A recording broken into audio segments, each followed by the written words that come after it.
2, 3. Cheese. Boo. I know I should have That was weak, wasn't it? One more time. 1, 2, 3. Cheese. There they go. Good job. All right.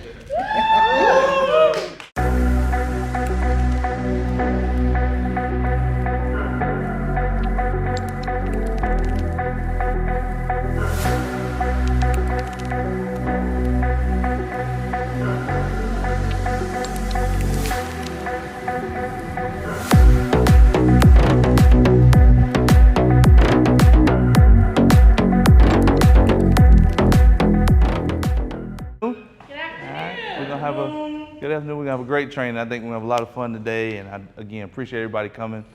Safe travels. I know we had to fight a little bit of traffic here on Friday, but we're setting a great foundation for our business, and we all want to be on the same page and ground up a lot of new agents, and we want to make sure we're getting you going in the right direction.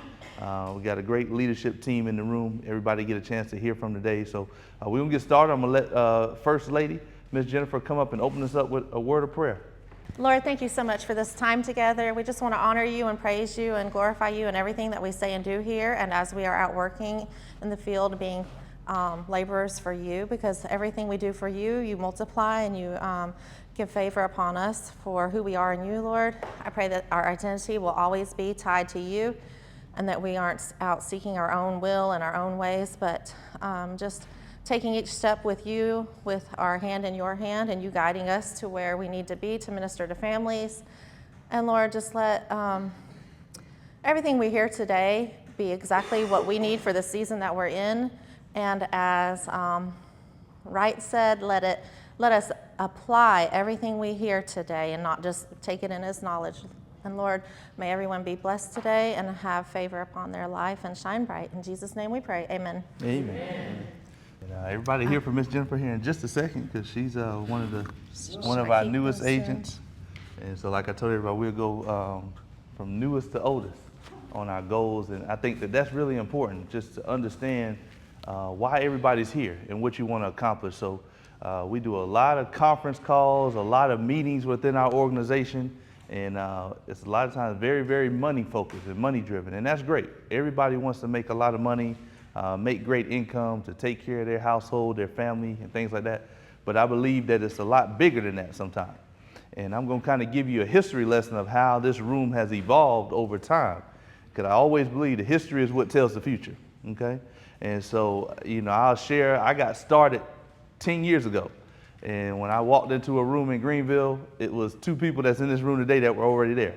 That's Ms. Tawana Allen, Ms. Geraldine Caldwell. And we're all part of the Spurgeon group, led by our director, Dari Spurgeon. He's from Greenville, South Carolina. I know his wife had some issues. He may come in today a little bit. But we all came in kind of with the mindset of like, hey, we can all do something really special.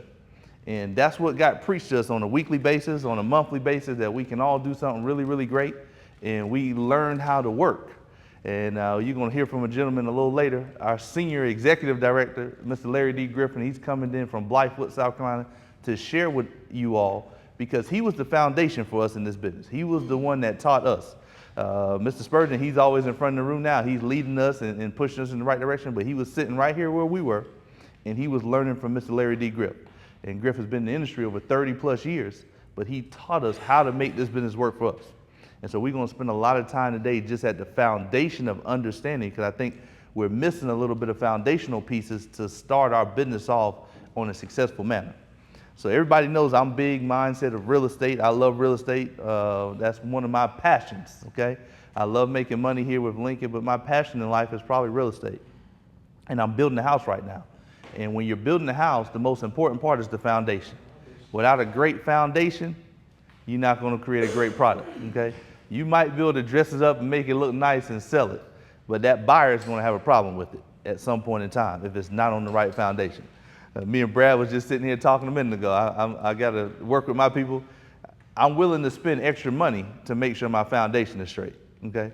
So they got to bring an extra 20 loads of dirt. Bring it in, compact it. I want it done the right way.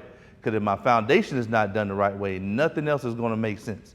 And it's the same thing with this business. We have to get our foundation down and understand, hey, this is what we do on a day-to-day basis. This is how we do it, okay?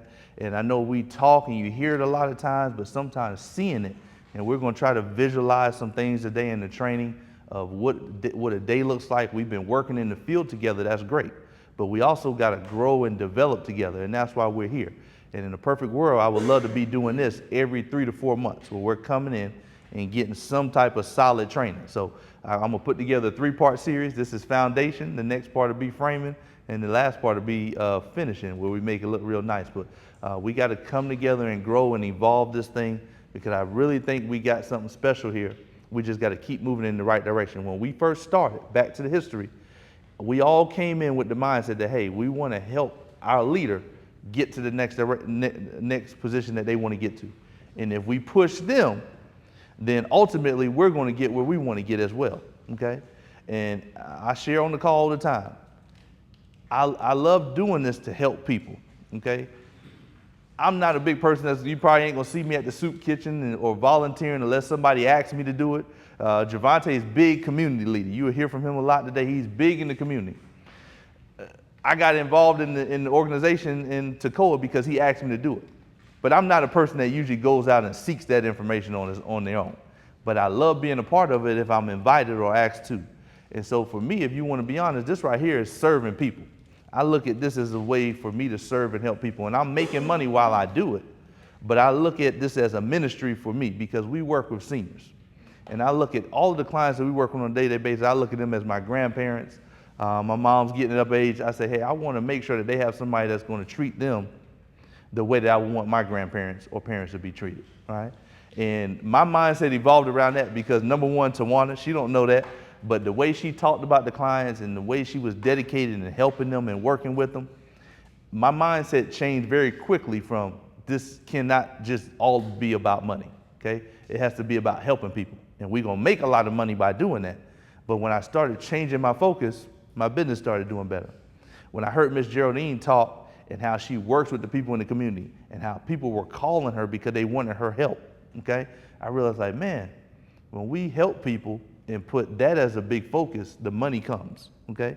And the money started flowing in real good, right? Because I was locked in on saying, hey, I'm doing this for somebody, okay? I'm going to help this person. I didn't make it about myself, okay? But I'm focused on helping them and their family or whoever, all right? And the doors just started opening up. My belief is that our business, the Caldwell Smalls Group, will grow if we take some of the money emphasis away. Perfect example. The number one agent here in the room for the last 3 months is Mr. Javante Brown. And I was initially taught to recruit Javante through, show Javante your pay through. Nothing wrong with that. Tell him how much money you're making. And for about 6 months, every time I go to the funeral home, I was hitting Javante upside the head with money. I knew he wasn't making a whole lot of money at the funeral home. And I'm like, man, I'm showing this guy all this money that I'm making. I'm telling him, man, $100,000 ring. I think when I first met Javante, that's when I got the $100,000 ring. I was 17, 18, took him the book. Javante never budged over the money, okay? And I look back on it, that's the best thing that ever happened for me in the business, okay? Because I don't want to be that person that's recruiting for money, money, money, money, money. But when I changed my focus on certain things, and Javante always says it in the meeting, and Roy stopped talking to me. I stopped talking to him about the business, but I didn't stop going to the funeral home because I realized that Javante was a good person. He cared about people in the community. Then he was like, man, Roy, you need to come be a part of my organization. I'm like, yeah, cool, no problem. You know, yeah, I mean, I'd love to do that. You know what I'm saying? I'm already working here. It made a lot of sense.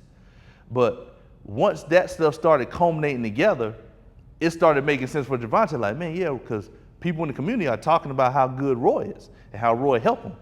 Roy sat down with him. Roy showed him how to get the insurance straight. Roy didn't overcharge him because the other company was charging him $150. Roy found something for $55. I think once Javante started hearing all that, that's when he came around, okay?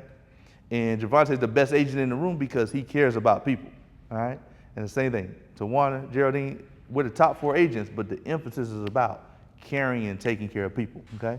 So I want to shape that mindset very early in the meeting that we got to get in our mind, hey, what can we do to help people, all right? All right, so we running a little behind, so we're going to jump straight into it. I told everybody I want you to bring your goals so you can share. I think that it's important that we all know what is it that we want to accomplish with this opportunity, okay? You know, yeah, we want to make money, but what do you want this to do for you outside of money? Because some of the tone of this business has changed in the last 10 years to where it's now a lot about recruiting. It's taking on a little bit more of a network marketing component, and that's working. I'm not going to necessarily bash it because it is working, okay? But at the end of the day, why did you come here? When I very first came here, I did not come here to necessarily recruit or do network marketing. I came here to make residual income through insurance, okay? So that I could leverage my time because of the residual income to go do real estate, okay? And I've been able to do that. So no, I don't make a whole bunch of money. I don't even make $100,000 every year over here, okay? But I've been able to be in a position that this has put me in a position to be able to make plenty of money elsewhere in real estate. But that's a win for me, right? That's almost worth $1 million because I'm able to accomplish what I wanted to accomplish from day one, okay? So always keep your day one vision and mindset as the main goal, okay? Yeah, things are gonna come, opportunities are gonna come within this business to allow you to maybe make more money or to put you in a better position, but make sure that you keep your main goal as number one, okay? Because sometimes we get distracted by maybe what others want us to do or how others think that we should move, okay? But you all, this is our executive senior director,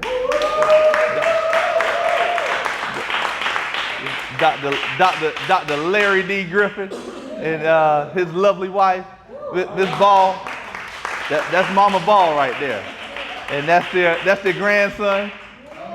A quick story on Griff. Like I say, we talked about you before you got. That's our foundation. But Griff's daughter and Ball's daughter went to college. We went to college together at USC Upstate, and but y'all gonna hear from Griffin in a little while. Like I said, he's the foundation for us in this business. I know Geraldine, I know Frankie, I know Tawana will tell you the same thing. So pleasure to have you, Griff, because we need this. And then we had the substance come up to the front of the room.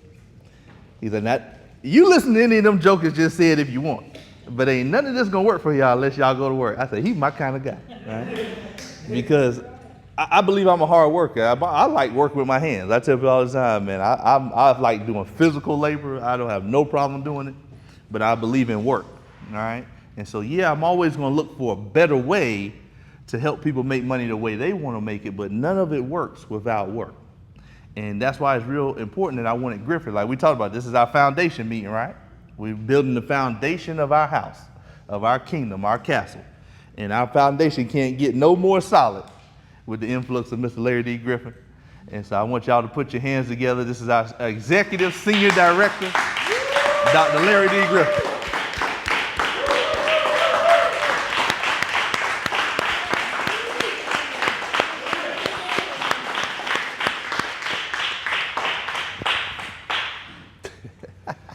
Floor is yours, sir. Thank you, sir. Thank you, sir. How are you now?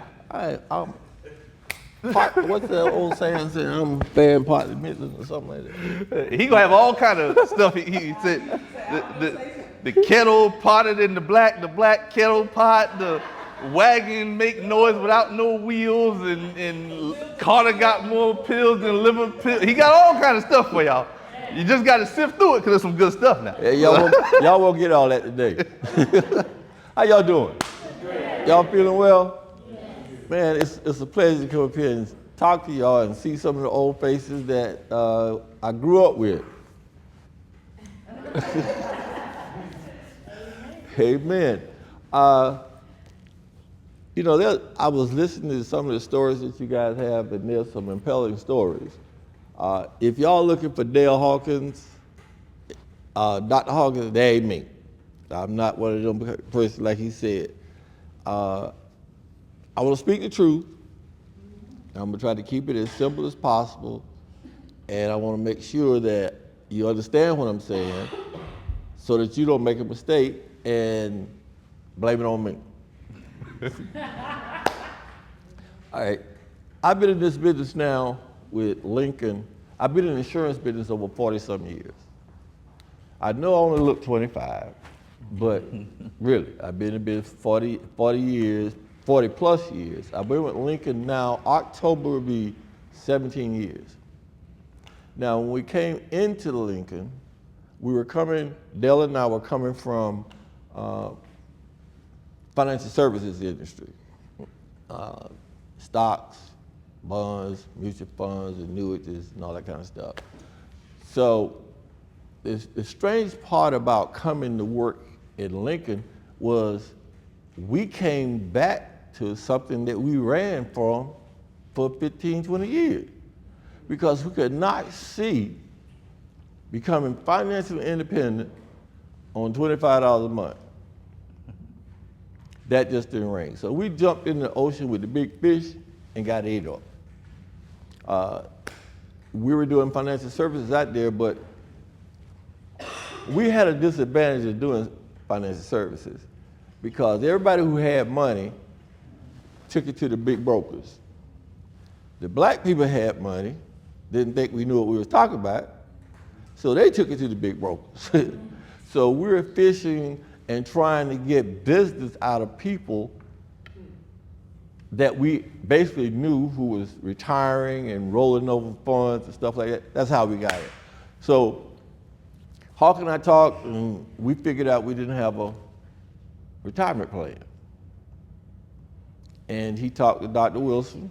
Dr. Wilson invited us in and took control. So we came in with the intentions of being financially independent in 10 years.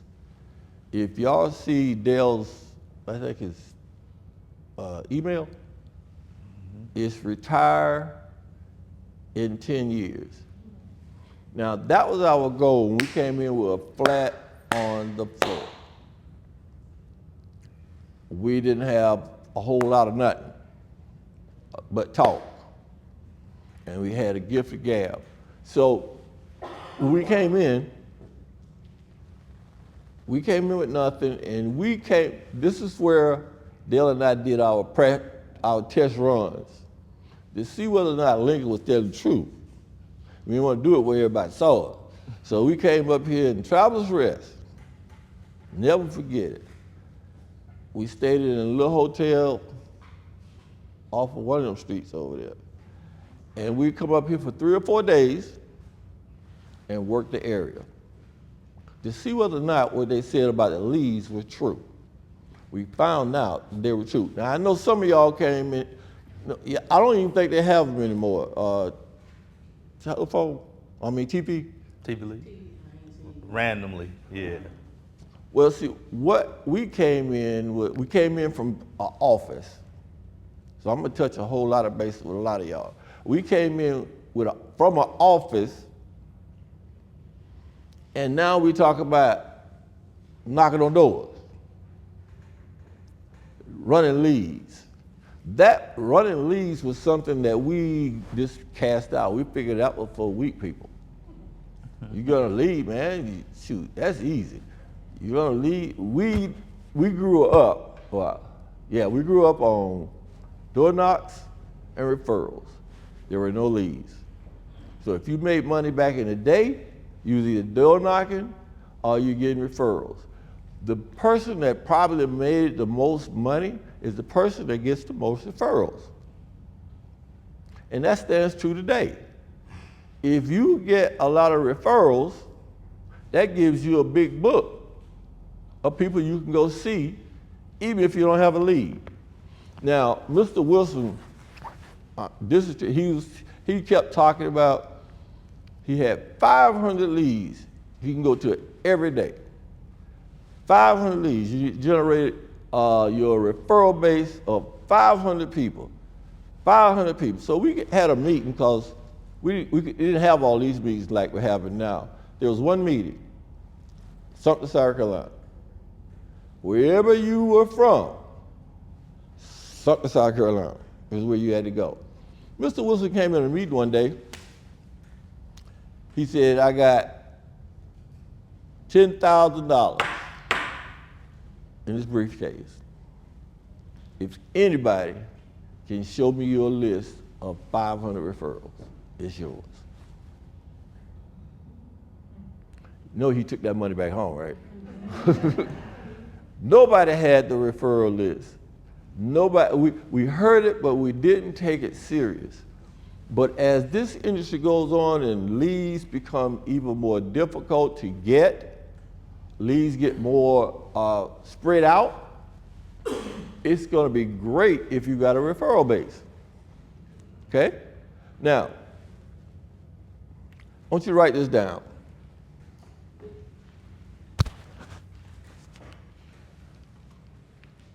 I don't know how you get your numbers every month, but I coined something a long time ago. They forgot about it already. They're getting old. I created, if I ask you what your C number is, what would you say, Vanessa? C number. Okay, good. How about your, this is what we're doing. How much premium can you write every month? I don't care if things just fall apart and everything is tough. How much premium you gonna give the team? 8,000. That's your C number. You can see doing 8,000 every month regardless of the situation, right? Okay, what's your want number? 20,000. C number is 8, he wants to do 20. So we got a C and a want, right? The one that nobody thinks about is the last one, which is faith. What's your faith number? Now, before you give me your faith number, remember, your faith number is a number that you don't even see happening. I mean, the moon got to line up with the stars, the cow got to jump over all of that in order for me to get the C number. But I have belief and I have faith. So, if all of y'all write down what y'all C number is, and then write down what your want number is, and then your faith number. Now make sure that faith number is something that you really, really, really got to stretch to get. You done? Question. Which one of those numbers am I going after? Which one of these numbers am I going after? Faith? Faith? You go to the C number? Okay. Well, the answer is faith. Because if I go after, what's your faith number? 250. A month? 250,000? You said faith? You said you got faith. Hold up.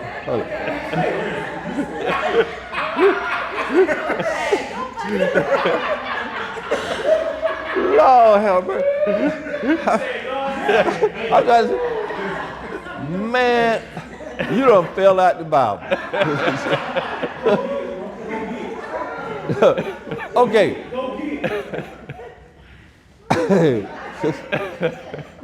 Well, this ain't no team. This is individual. $250,000 a month. If you get close, we'll find you in the hospital, in the psychiatric ward, because you didn't get no sleep, you didn't eat nothing, in order for you to get $250,000 of premium in 1 month. Okay, you want to go after your faith number, you want to go after your faith number because if I concentrate, if Bunte's faith number is 50,000, if he concentrates on going at 50,000, guess what's going to happen to your C number? What's going to happen to your alt number? It's going to disappear. Why? Your concentration is on that 40.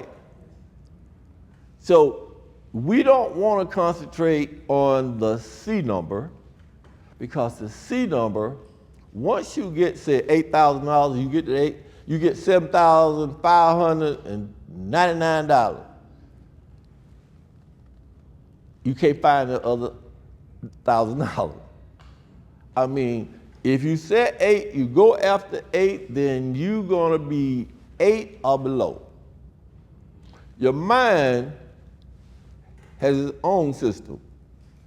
And if you're telling your mind, I gotta get 8,000, I gotta get 8,000, now you concentrate on 8,000, and everything that you've done seems to fall apart. All the cases though, the people ain't home, come back and see me at the end of the month, you can't find none of them jokers.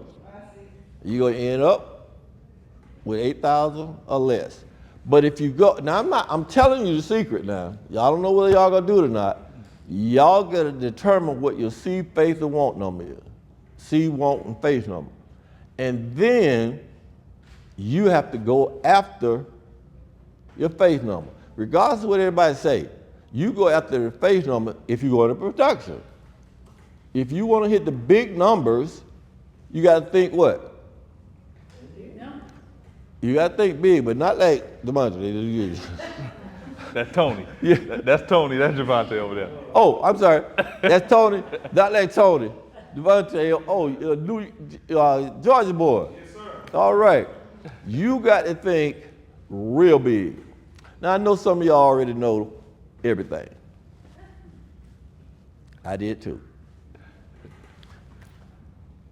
It's kind of like everybody can hit a home run. Y'all know baseball, right? Everybody can hit a home run or throw a touchdown pass or catch a touchdown pass until it's time to suit up.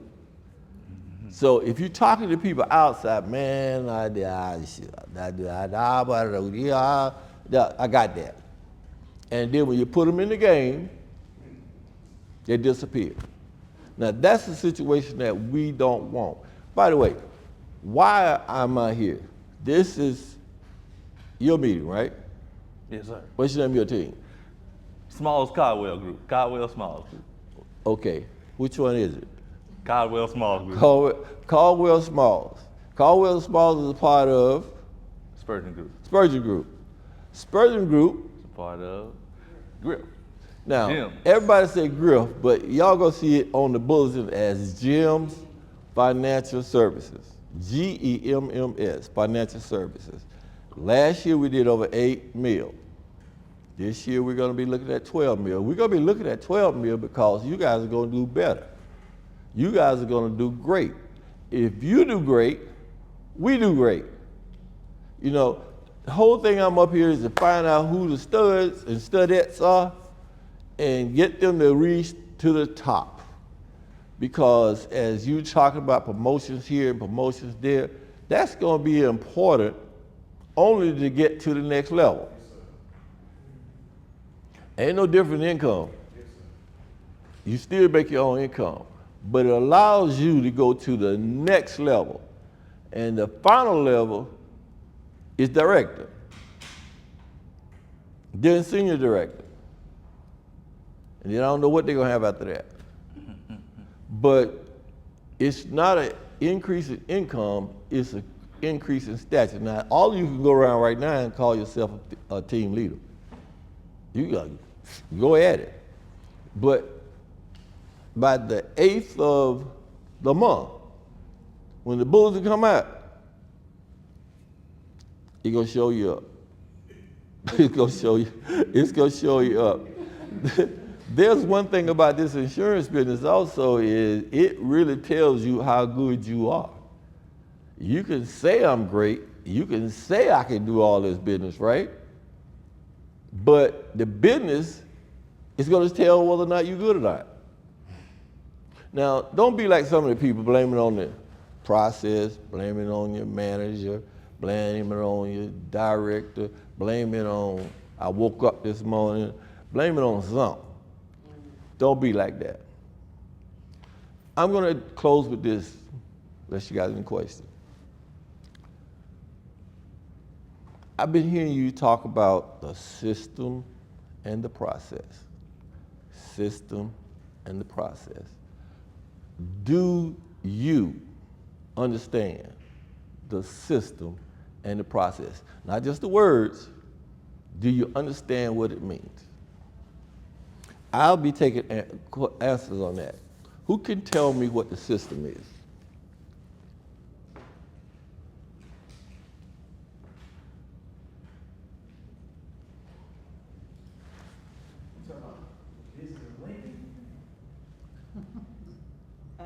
You finna read that? Huh? You finna read that?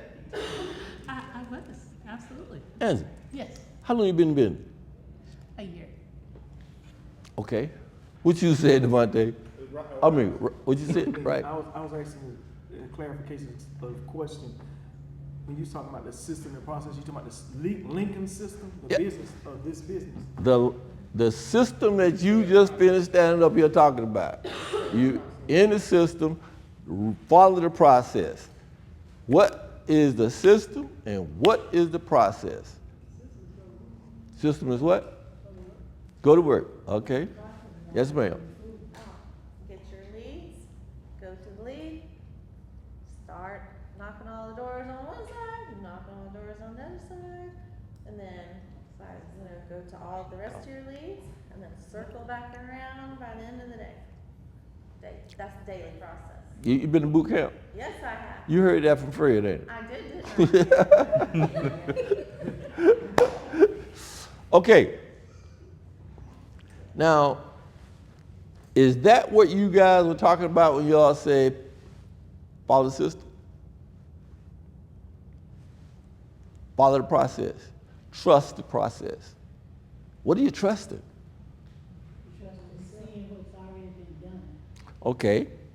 You're seeing what's already been done. So the process or the system, how many of you believe that it's true? Okay. I'm a product of that, so I know it's true. Dar is a product of that. I know it's true. Hawk is a product of that. I know it's true. Brad, so forth. Now, if that is the case, you know it's true, and you understand what the process means. I still didn't get the definition for the system though. Because the system starts when?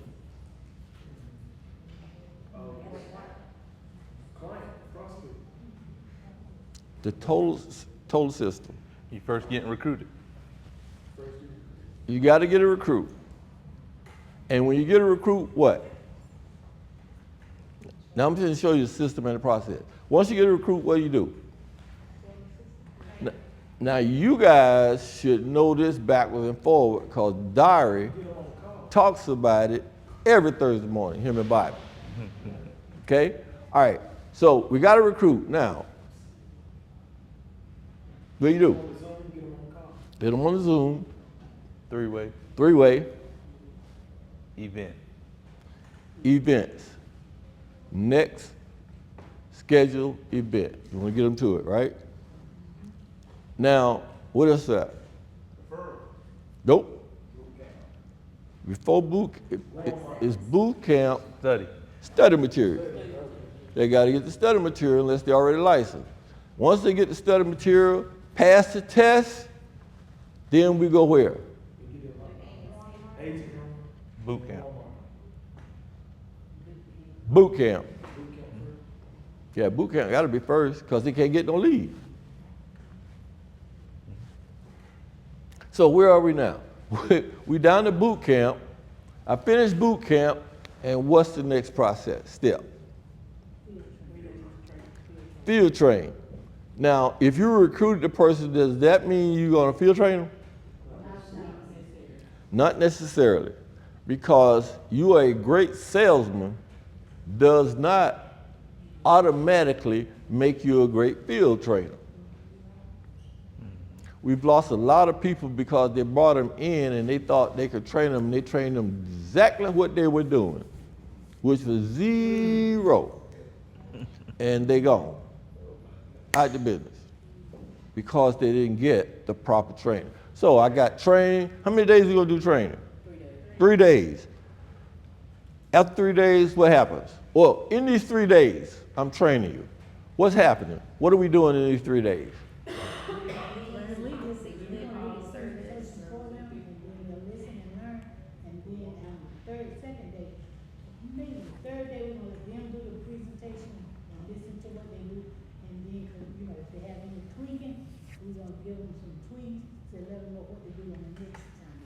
Okay, now, Geraldine is training me, and at the end of the 3 days, Geraldine said he ain't ready. Do she turn me loose? What she do is she report it to the manager. He's not ready to go in the field because he's gonna accumulate a large lead balance. Now people say, well, they won't give me no leads, they won't give me no leads. I tell people this, leads is not the problem. You the problem. The debt is not the problem. You the problem. Because if you get the leads and make a sale, Lincoln is already going to help you pay it off, right? So y'all started chart coming in, so much money here, so much money there. When you get the debt paid, then you get the full benefit, full coverage. We don't get to the full coverage.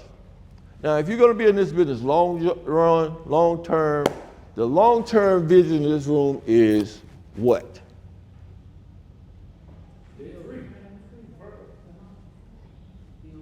Where y'all want to be? Financially free. How's that gonna make it? How's it gonna happen?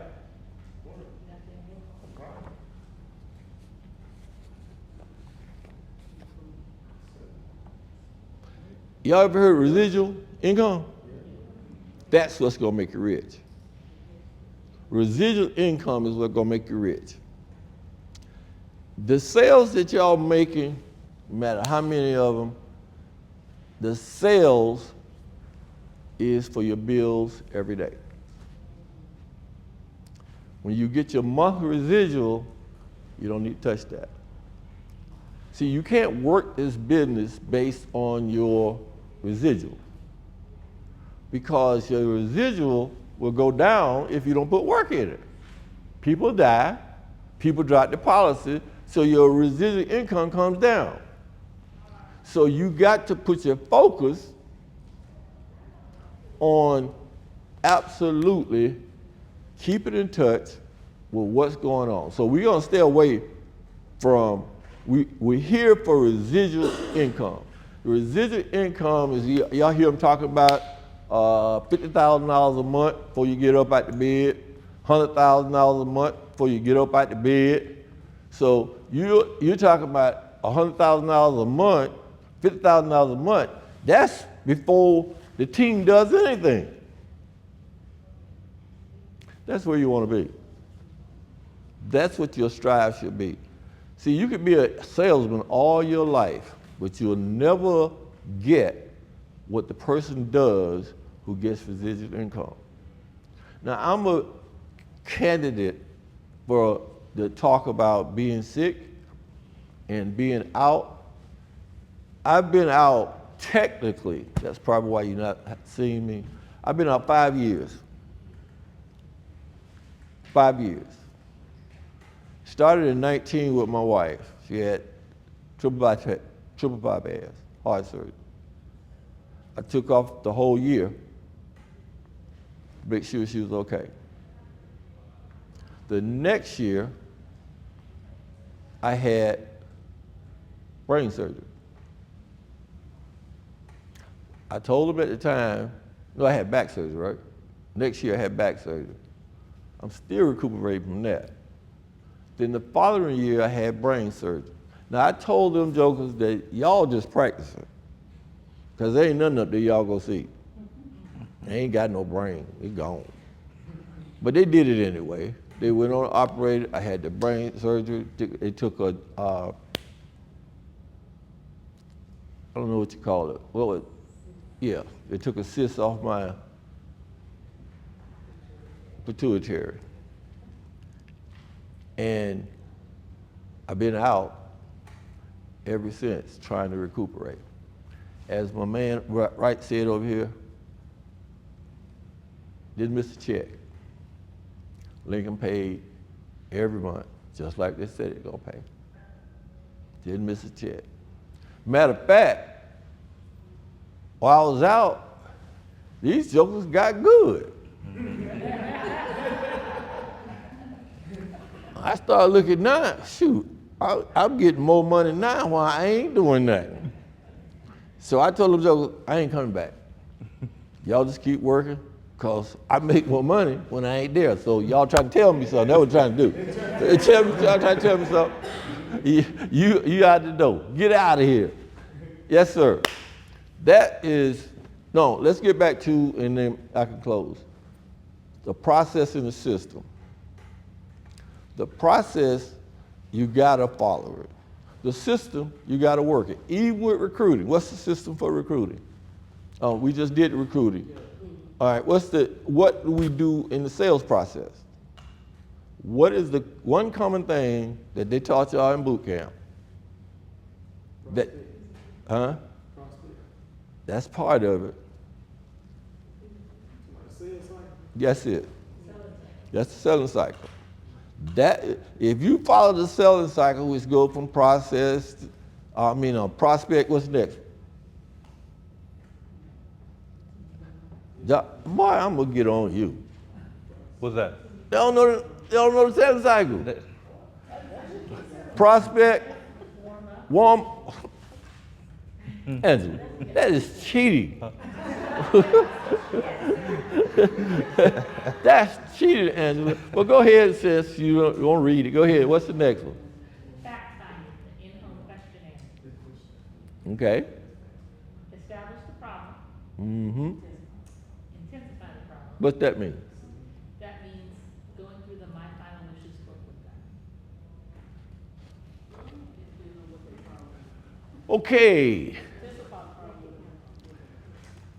Okay. Let's say my problem is I'm getting older and I'm thinking I'm gonna die. How you gonna intensify that? So, you are getting older and you think that you're going to die. Do you have any insurance currently in place? Are you planning to take care of your funeral with insurance, savings, or through your relatives? That's good, but that's not intensifying my problem. You gotta make me wanna jump up and say, write me up. So, because you done scared me to death. That's right, you gotta kill them. Gotta kill them. Every day with no insurance. We see it all the time. That's right. So we gotta kill them to make them feel it in their brain so that they can say, okay, I need that. Let's do that. Now, I know all of you guys are good scholars. Y'all could go through all this stuff with your eyes blind. Eyes covered, how about that? I heard you back there laughing. So I know you can go through it like that, but however, the client buys you. The client buys you. If you stay in our demographics, then the smartest person in the house to buy insurance is you. I don't care if you just got your license yesterday. You are going to be the smartest person in the house that knows about insurance. So even if you get some people say, well, you know, I got 2 or 3 doctors and so and so and so and so, and your question should be, and what does that have to do with insurance? So you're always going to be on the protected side. So now we got the selling cycle out the way, and we're going to get our commission. And what happens to the process?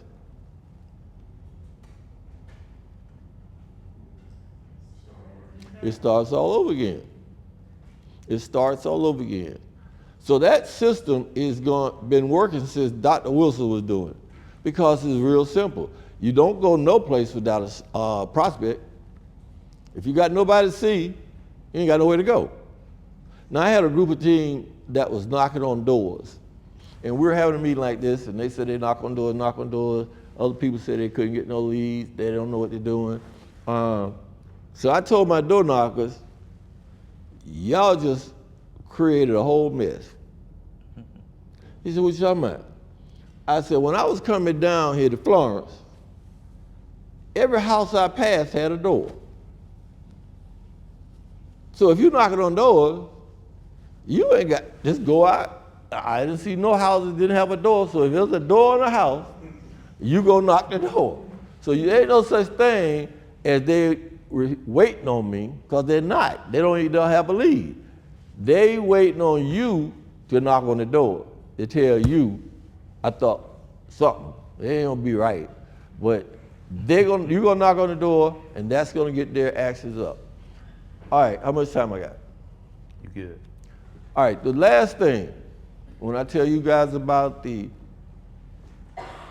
process, we are a faith-based organization. And we talk about the process and the system. It depends on faith. You gotta have belief. Now, I told my team just last night, the whole team, we can say all of this stuff, and they know all of this stuff.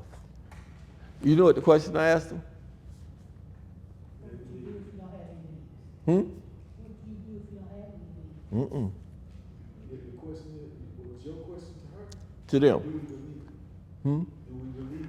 They said they believe. No. They said they got faith. Will we do? Huh? Then what we do? We do what we say we believe. That's pretty close to what I told them. If you got all this faith, and you got all this belief, you got all this knowledge, why aren't you doing it? Why aren't you doing it? Because the system didn't change, the leads don't change, the process doesn't change. The only person that changes in this system is you. So if you got the faith and you got the belief that you can do it, God's got you, why are you doing it?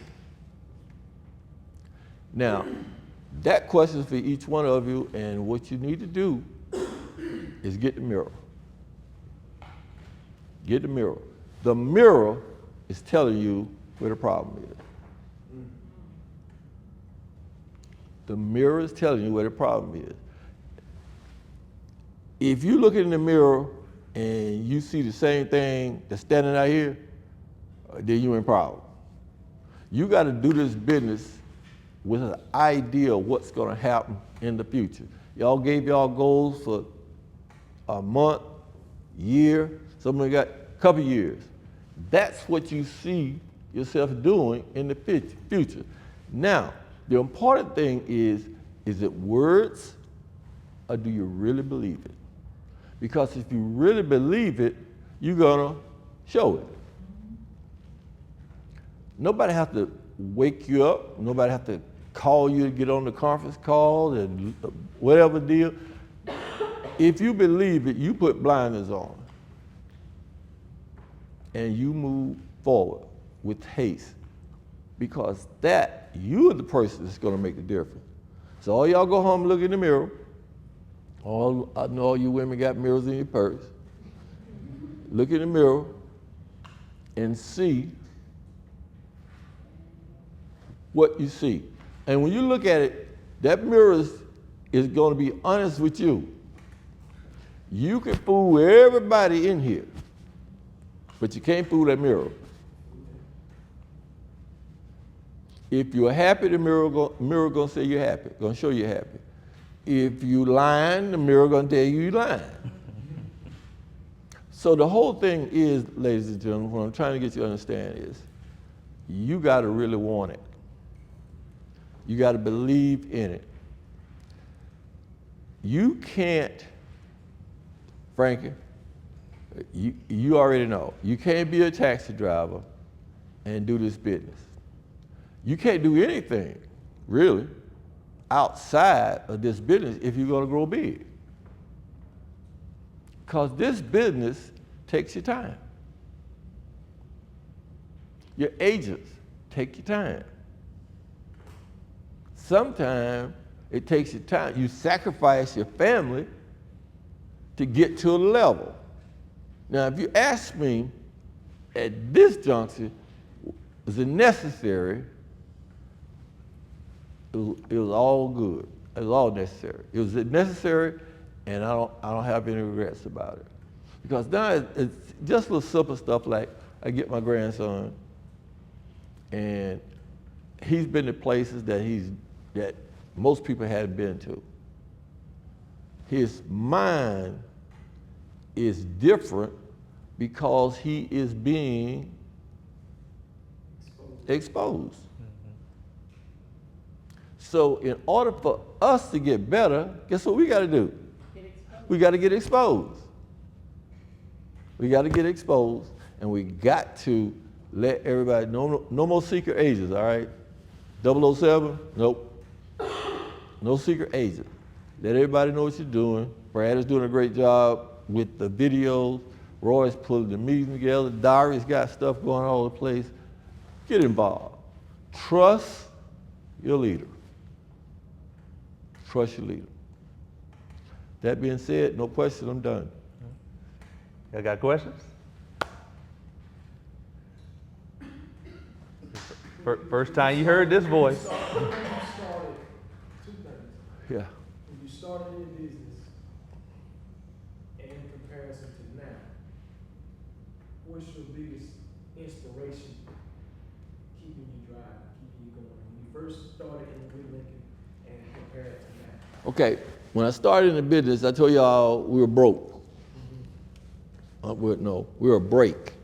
That's a little bit lower than broke. So we started in the business, we were a break. My whole purpose for getting in the business was to create income so I could pay my bills.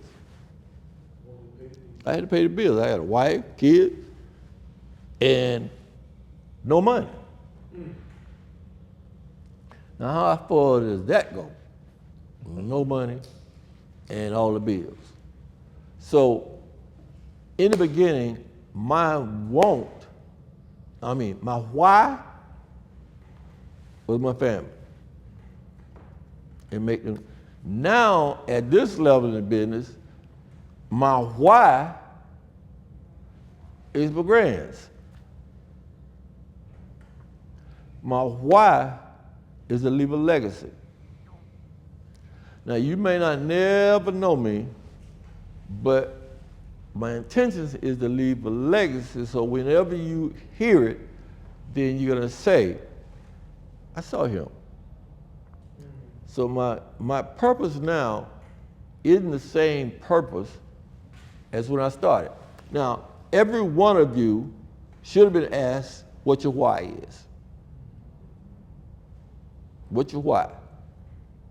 Because if you tell me your why is your family and you ain't working,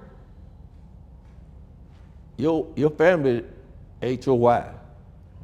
Because if you're not working and you know your family needs to pay the bills and you decide you're not gonna work, it don't tell me a whole lot, but you care about your family. Other people have other whys. But you gotta identify your why, work at your why by creating a plan. Now, all of this means nothing without mindset and focus. Focus. Many careers have been dissolved, taken down, because they could not maintain focus. That happens, focus is going to take you around because we have lives, don't we? Life takes over at some point. I never thought in a million years a great athlete like I was and all that kind of stuff that I'm going to be the way I am now. That never crossed my mind. So things happen in life. How you adjust is how you make the difference. The problem is not the problem. It's just a situation. How you handle the problem is what's going to happen, because you could create a worse problem or you can handle the problem and get rid of it. So Y'all gotta stay tight, right? Anything else? Did you have another one? I guess you already told us to answer this question, right? As you going to work, it's a thing. But somebody just got their license, Mm-hmm. just got contract. What would you tell that person to give them that? Just give them a nugget to. See, that's the part of the process. If you just got licensed, I need to find out what your why is. And why we getting your why, we need to see how we're gonna game plan your why. It goes back to what we said before. If you just got your license, what's the next step? Boot camp. After that is a live meeting, someplace, some kind of way. You want to keep them in a live meeting. So if you establish in them what your expectations are, we got 3 days field training, and if you got it in 3 days, we're gonna let you go on your own. Now, you're gonna be able to tell what a stud is or a studette is because they gonna wanna get rid of them 3 training cells as quick as possible because they wanna get to the what? When I started at A.L. Williams. When I started at A.L. Williams, we had to give up. Now, y'all think y'all got it easy. A.L. Williams, we had to come in, get them our warm market, they work our warm market, they get the money. So I know I have 3, so I called a meeting at my house. All her sisters came. I got them 3 out that night, and I went on my own, because I was ready. I didn't need to continue to keep giving them business. I need to make money for my family. So I did all mine in one night, and the rest is history. I could have stayed, but I need to move. I need to move. Yep, that's it. Thank you so much. You're quite welcome. Well, Roy, you know I'm getting almost close to that 75 now. So when I get 75, I probably won't even know your name for real. Y'all put your hand together. Real. And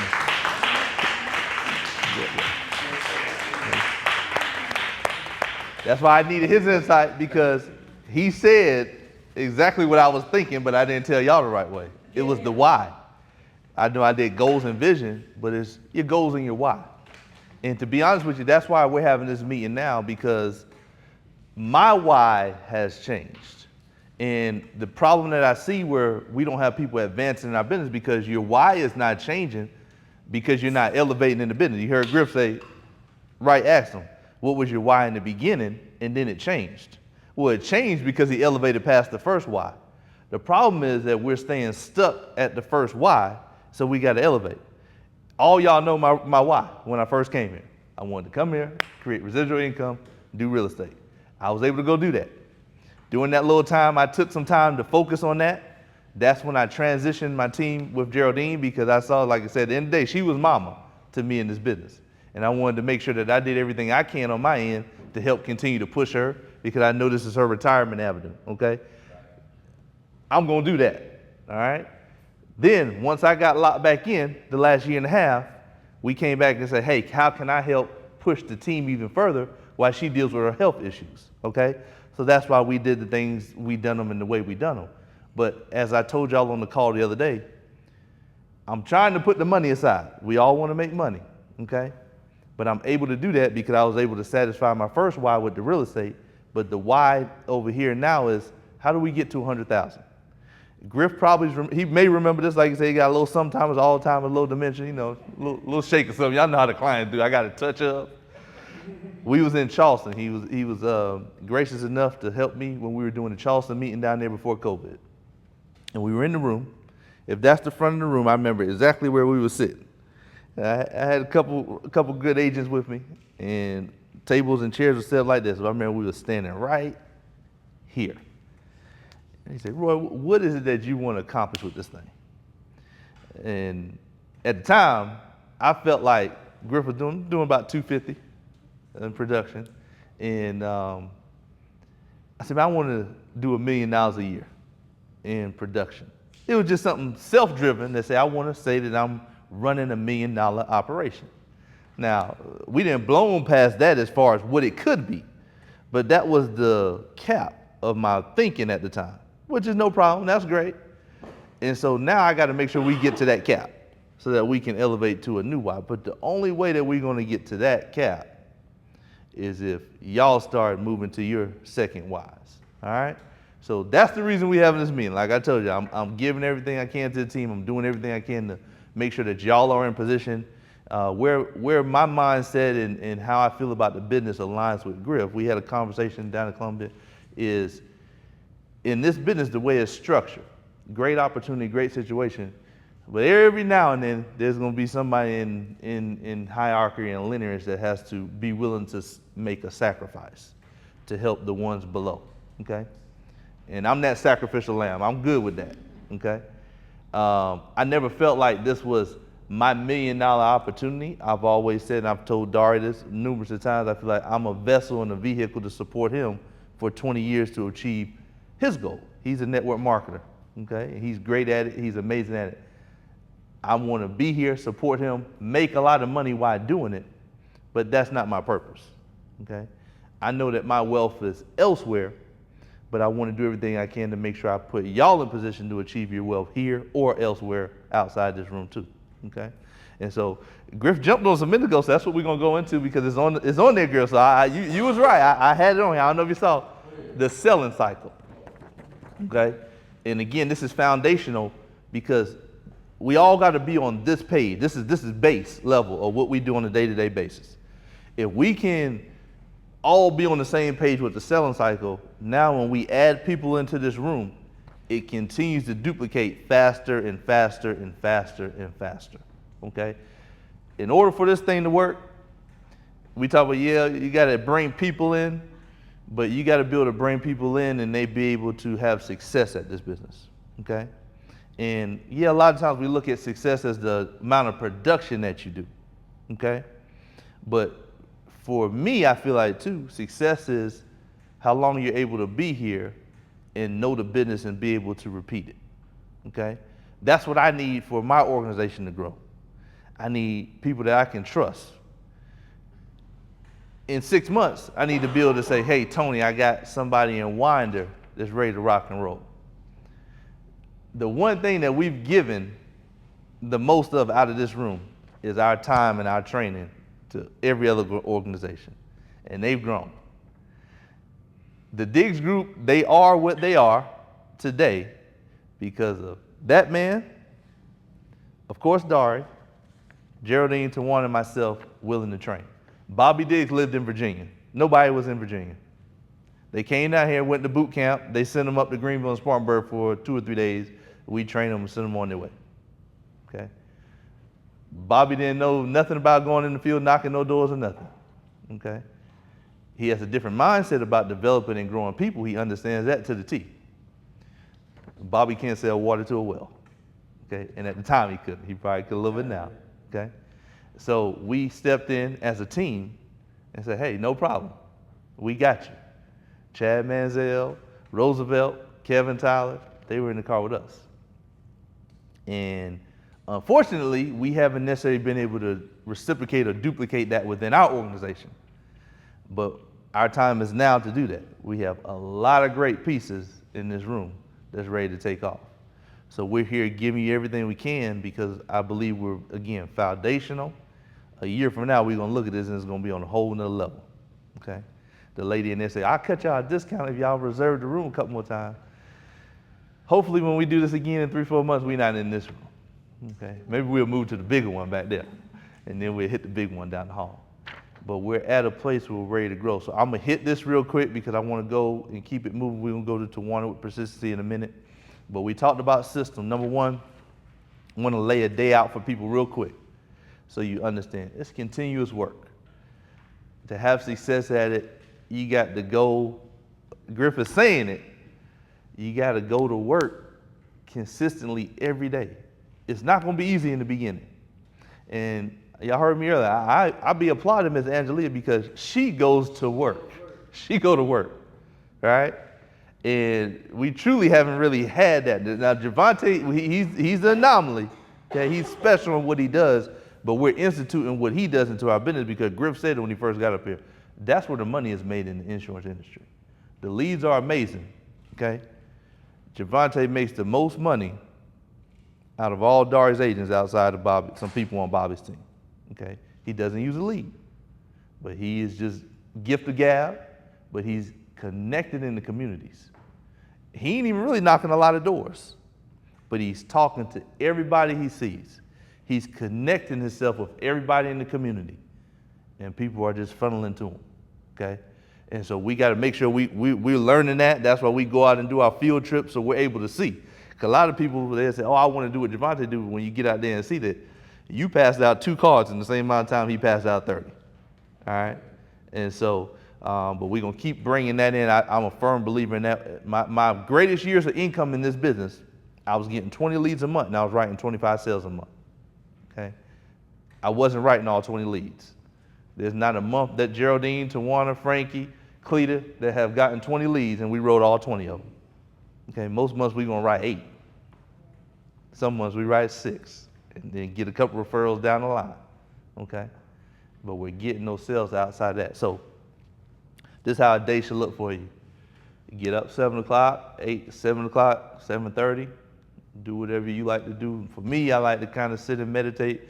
I got to do it now because the kids are sleeping, because the minute they open their eyes, it's all hectic. So 7:30, maybe 8 o'clock, I get up, just spend some time by myself, may go down in my office, look at my service reports, because I look at the production report at night, but I look at the bad ones in the morning. All right, so I do that. We're on the conference calls 3-4 days a week, 8:30. Everybody get you some earbuds, okay? I got the earpods in. Half the time I'm wiping a dirty butt listening to the conference call. Don't go somewhere and just sit and listen to the conference call. Still keep moving, okay? You might be in the shower, might be getting in the car, all right? Try to get out there in the street at your first house, 10 o'clock, okay? Javante does a great job. 9 o'clock, 9:30, he's at the gas station passing out cards, warming himself up, okay? Griff, a big sports guy. You don't just go play the game. You practice and you warm up first, okay? You don't just go out on the court and the whistle blow and you shoot. The players, they go out and warm up for an hour, and then they go back to the room, go back to the locker room, then they come back and they're ready to start the game. Hey, if you're going to get your breakfast, pass out your card. Don't go through the drive-thru, go inside. You're going to see 1 or 2 people in line. You're going to see 1 or 2 people, hey, how you doing this morning? I'm doing good. Here's one of my cards. My name is Roy. I work for Lincoln. I'm in the community today. If there's anybody that can help, let me know. Who do you got your insurance with? Y'all know everything to say. Y'all see it firsthand when we do it. Same thing at the gas station, all right? Do that 30, 40 minutes, okay? You might have 1 or 2 service issues that you want to take care of at 9:45, 10 o'clock, whatever. Then you start getting to your doors. Run your leads, go talk. Plan to do that, hey, I'm gonna focus on leads for at least the next 3 or 4 hours, okay? Some people say take their lunch. Now, this is what I did, and everybody's system is different. If I make a sale, and I go have me a little quick sit-down lunch. My wife joked with me all the time. She said, you go to Wendy's and turn it into a gourmet burger. You got to put pepper, ketchup, everything else. Yeah, I treat myself real good, all right? Now, for me, if I didn't make a sale, I may get something to go and put my furthest lead away. That lead 25 minutes away, I'll stop through Wendy's, get me the 4 for 4. I got to eat cheap that day because I ain't made no money, but I'm going to drive to my lead. Some people bring their lunch, they eat one, whatever you want to do, take your lunchtime. Continue to run your leads or circle back. The big thing to me with leads is when you're in the community, just talk to people. A lot of times people get frustrated with the negativity. Oh, they telling me no. Because why are you asking? Just talk to them. If I'm going to run my lead at Tony and I drive past Tony's house and I see Angela sitting on the porch, when I come back, I'm just going to go over to Angela, introduce myself to her. I'm not trying to sell her nothing. I'm just going to talk to her. I like your pink flowers. How long you been living here? Do you know Mr. Tony down the road? After a while, you know what she's gonna say to me? What you do? Now, what is it that you do again? I might have told her when I first met her, but now we just talking. Griff said it. I always tell y'all this when I'm training. People are buying you. They are buying you. Who was it? I know Miss Jordan, she said, they just love Roy. Them little old ladies, they love Roy. In my presentation, I spend sometimes 30 minutes talking to them and it don't have nothing to do with insurance. When I'm in the house, I'm looking at the pictures on the wall. My key questions are where you from, how long you been here, how many kids you got, where do your kids live, where do they go to school, okay? You a Clemson fan? Oh no, you a Dallas Cowboy fan. You would be friends with my manager. Oh no, I got to take my stuff with me. You a Dallas Cowboy fan. I can't do business with y'all. They like me now, okay? We friends, we getting along. I'm already at their house because they need what I have. So that's not the question at hand, all right? On the selling cycle, only thing you know what's gonna sell that policy? The only thing I gotta do is intensify it. Once I find out what the problem is, she don't have any insurance, I'm just gonna intensify it. I'm either gonna kill her off. Oh man, Miss Jones, I'm gonna help you out today. I see you 72. Oh man, I had a client, she just passed away and she was only 70 years old. That intensified it real quick. So I'm not gonna have no issues closing the sale, but she's gonna do business with me because she trusts me and she likes me, okay?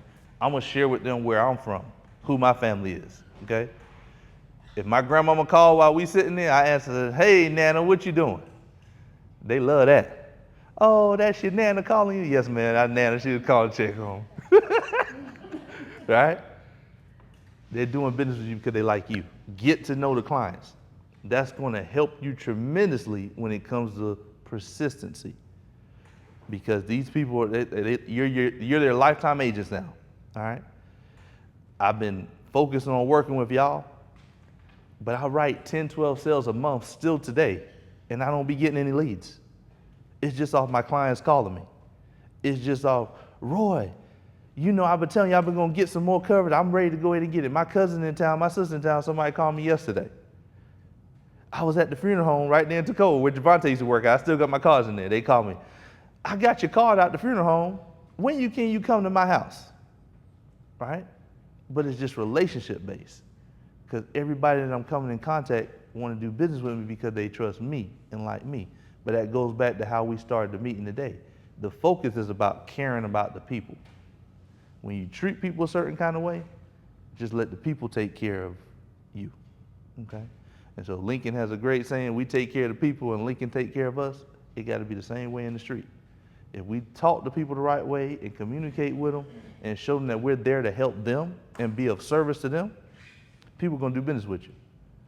When you walking out there and you focus money driven, we're gonna have a lot of problems because you're going to write premiums higher than what you should, okay? It's going to fall off the books. You're not going to spend the time to go back to it because you so money driven, you ain't worrying about the chargeback. You're trying to overcome the chargeback with an even bigger sale. And it creates a bigger problem within our organization. Because now when somebody else is recruited, whether you recruit them or somebody else recruit them, we need you to train them. What you think they're gonna pick up? Same habits. Same habits. And we want to keep that without the organization. So we just hit on all that. Y'all see us do that. That's why we're going out in the field the way we are, so everybody can see the activity that needs to take place in order to write a volume of sales. Okay? Next one. Warm up. Get in the door.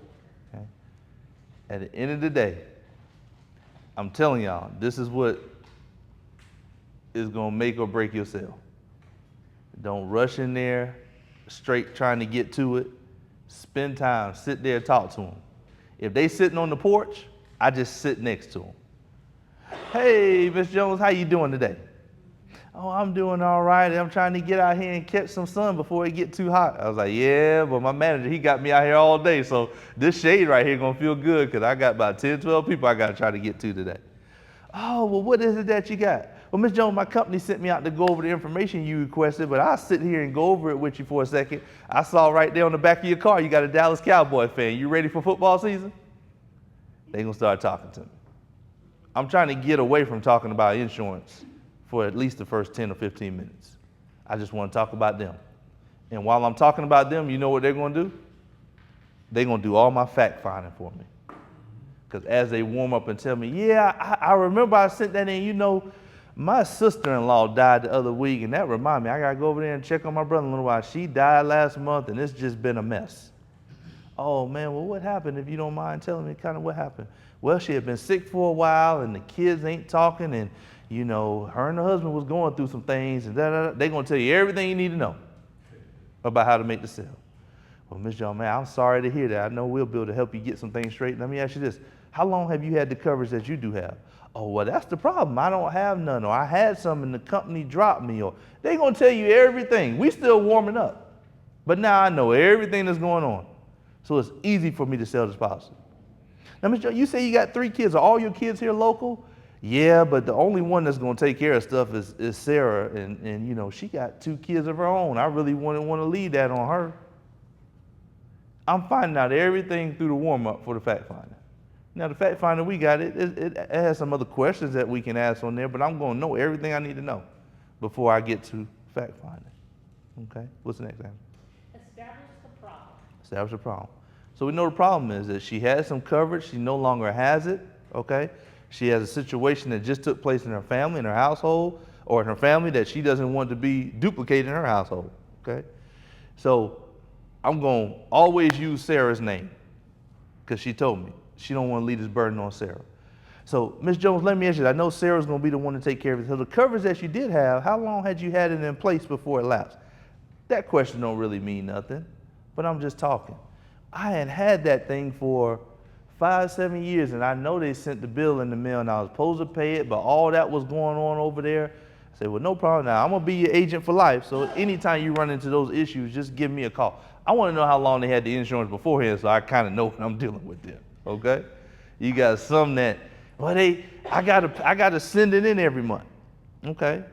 And now I know how to address and handle that, okay? I'm just asking stuff to find out for my toolbox, okay? And so I'm gonna sit there, intensify it as much as I can. And yeah, Ms. Jones, at the end of the day, you definitely wanna have some stuff in place. I've been doing this over 10 years, and it seems like I'm dealing with deaths from my clients all the time. I know I just had a lady, she's 71, that passed the other week. She was my client for about 5 years. Well, this lady's 73. So when she hear that I had a client of mine that was 71 that passed, she know I better hurry up and get mine.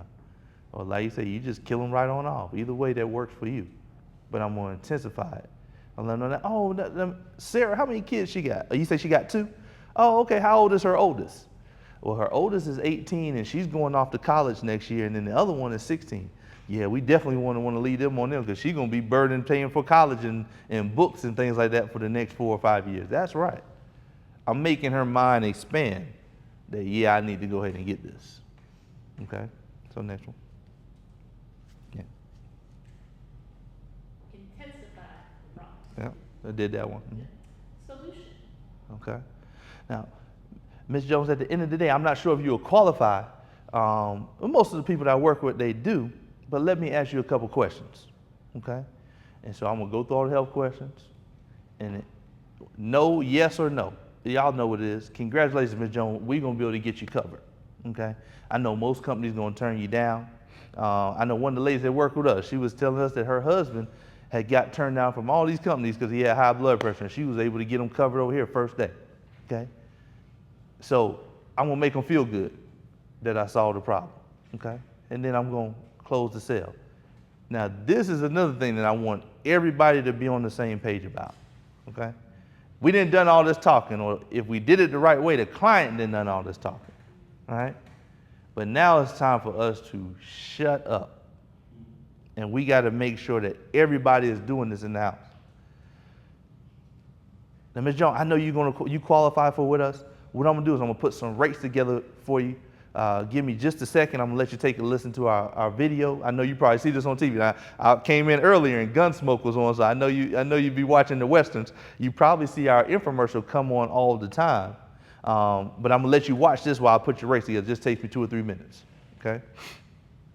It's gonna take me 1.5 minutes to run the rates. I'm gonna start preparing myself for all the paperwork or the e-app or whatever information I can put in the computer or whatever to help the transition flow. Because this is where you got to get real good at a consistent flow, right?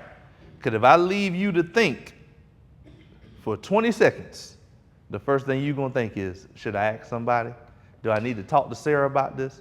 Well, let me look into something else. So this is where you got to be a smooth salesman, where I'm going to let them watch the video. When I pull that video from her hand. Now, Miss Jones, I put together 5 rates for you, okay? And I did, and again, I'm always reading my rates to the clients, because a good portion of your clients can't read. They're not going to tell you that, okay? Now, Ms. Smith, I put together 5 rates for you, and sometimes I come over on their side and put my hand and say, now I started with $5,000. I know you want a full funeral, but $5,000 at the end of the day, the funeral homes will work with you and help you out. It's going to be $25.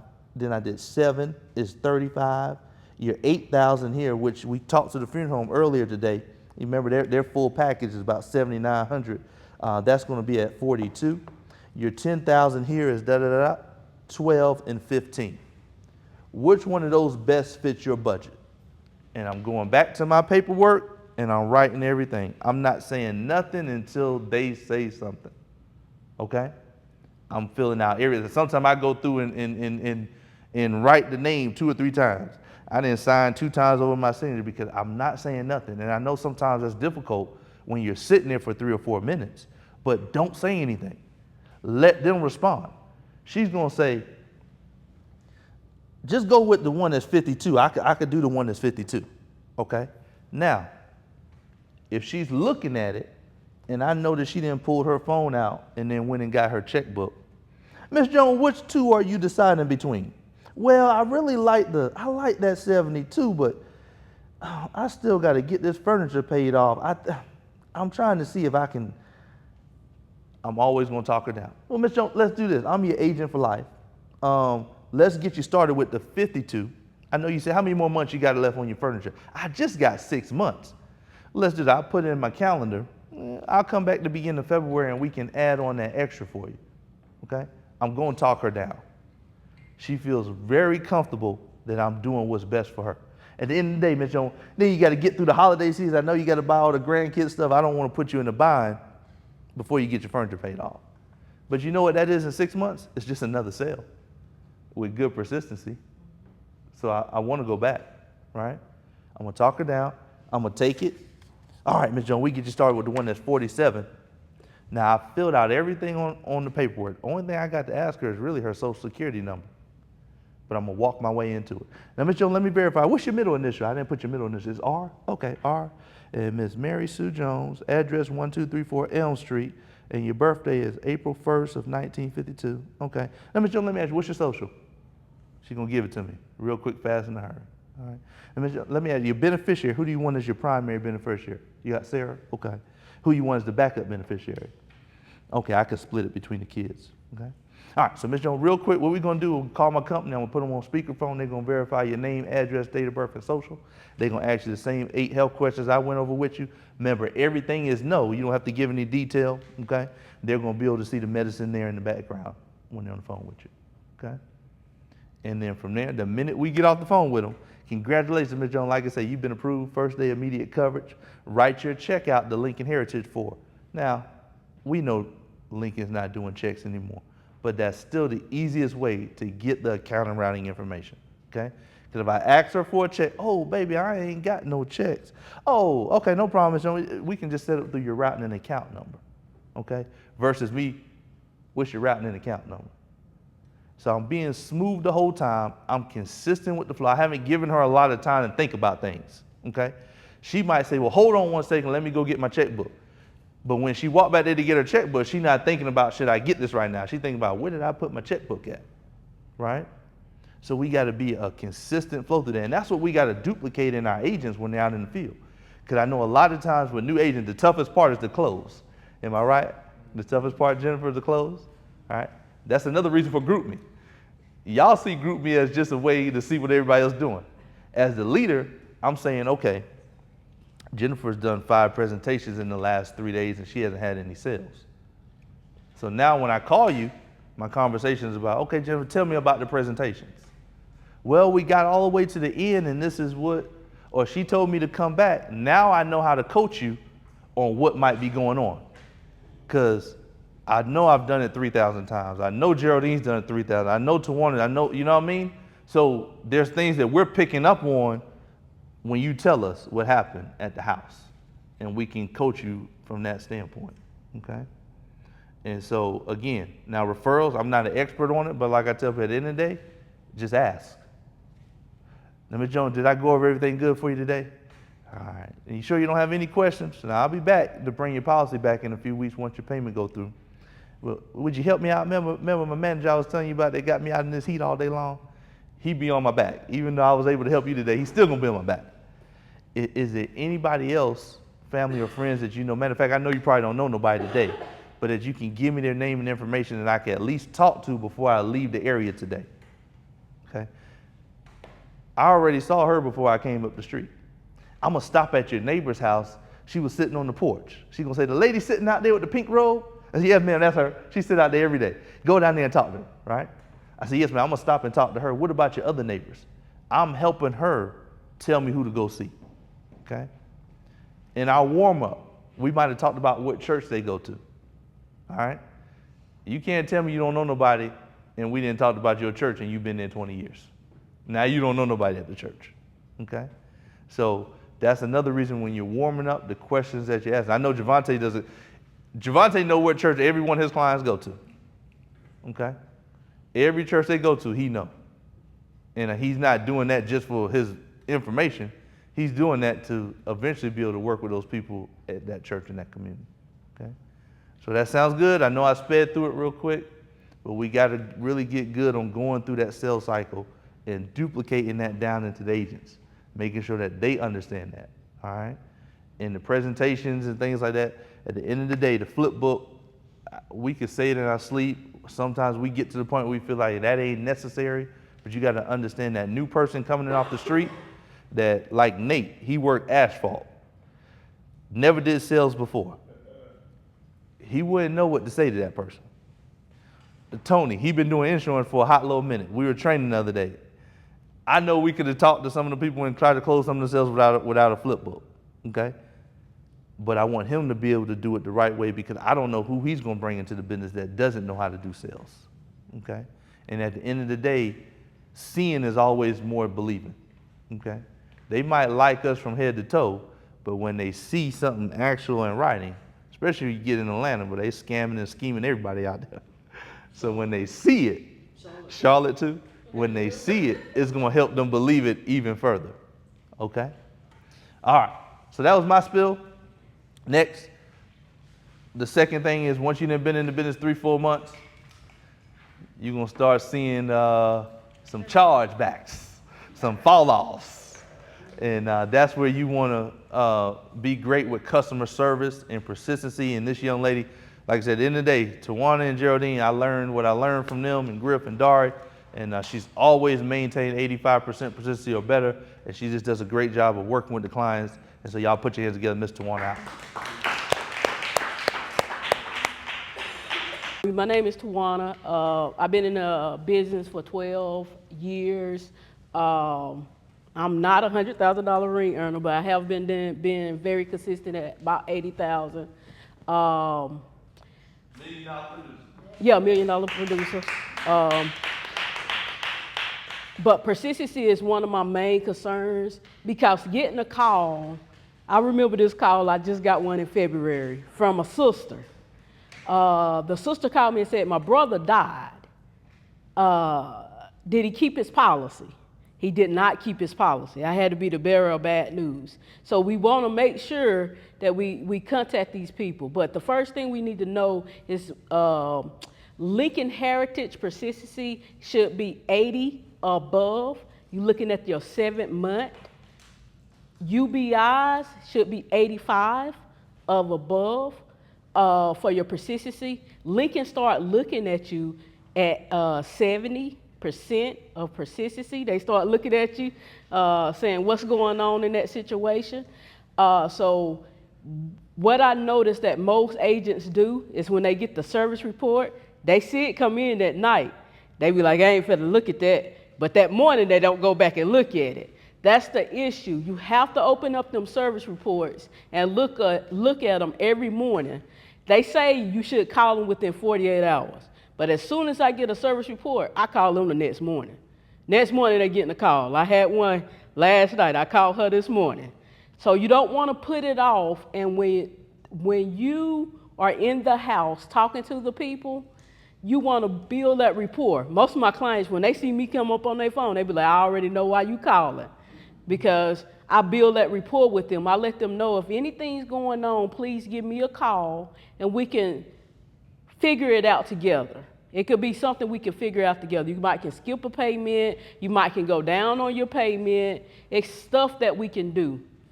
But persistency is very big because that's your residual income, what Griff was talking about. That's very important.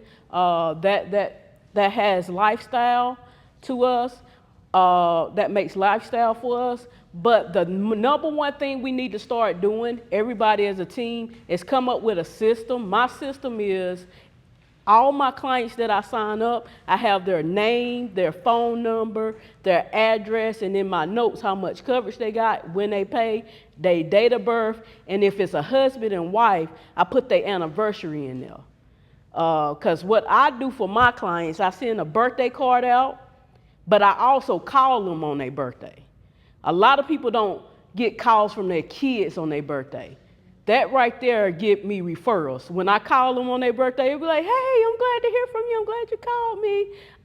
My cousin needs some insurance. Call me tomorrow. And I call them tomorrow and get that referral because that's very important. Husbands and wives, call them on their anniversary, say happy anniversary. That's very important. That is my system. Some people still have a filing system where they keep it, but now since we got e-out, it keeps all the apps for us. So if you want to eliminate the paper, the system has put all the information in your phone. And like if you look on the calendar in your phone, all my birthdays for the month of July, I go first of the month, look on there, get everybody's birthday, do all my birthday cards. Because, you know, most people don't work on the 3rd or the 1st because the people in the streets, because they get their checks. So a lot of people use that as service days and office days because we are our own office people, okay? So what I do is I use that to do my birthday cards and stuff like that. Now, the main thing is that and not delivering policies.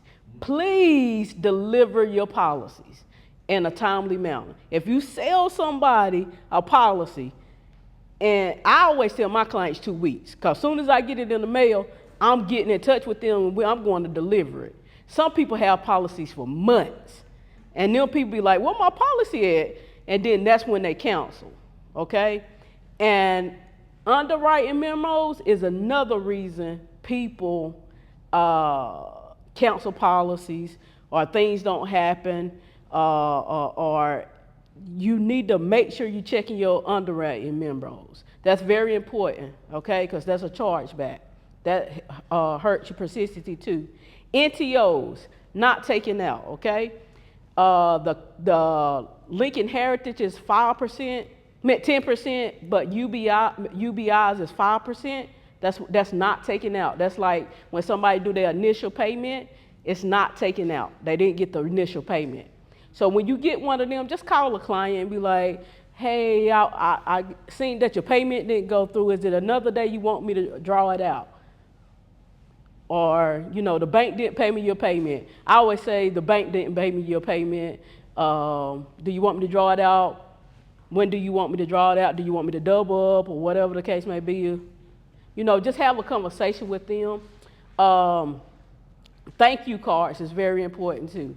Every time you write somebody, make sure you send them a thank you card. I do mine at the end of every week, my thank you cards. I don't do them every day after I write a policy. At the end of every week, I write my thank you cards out and send them out, okay?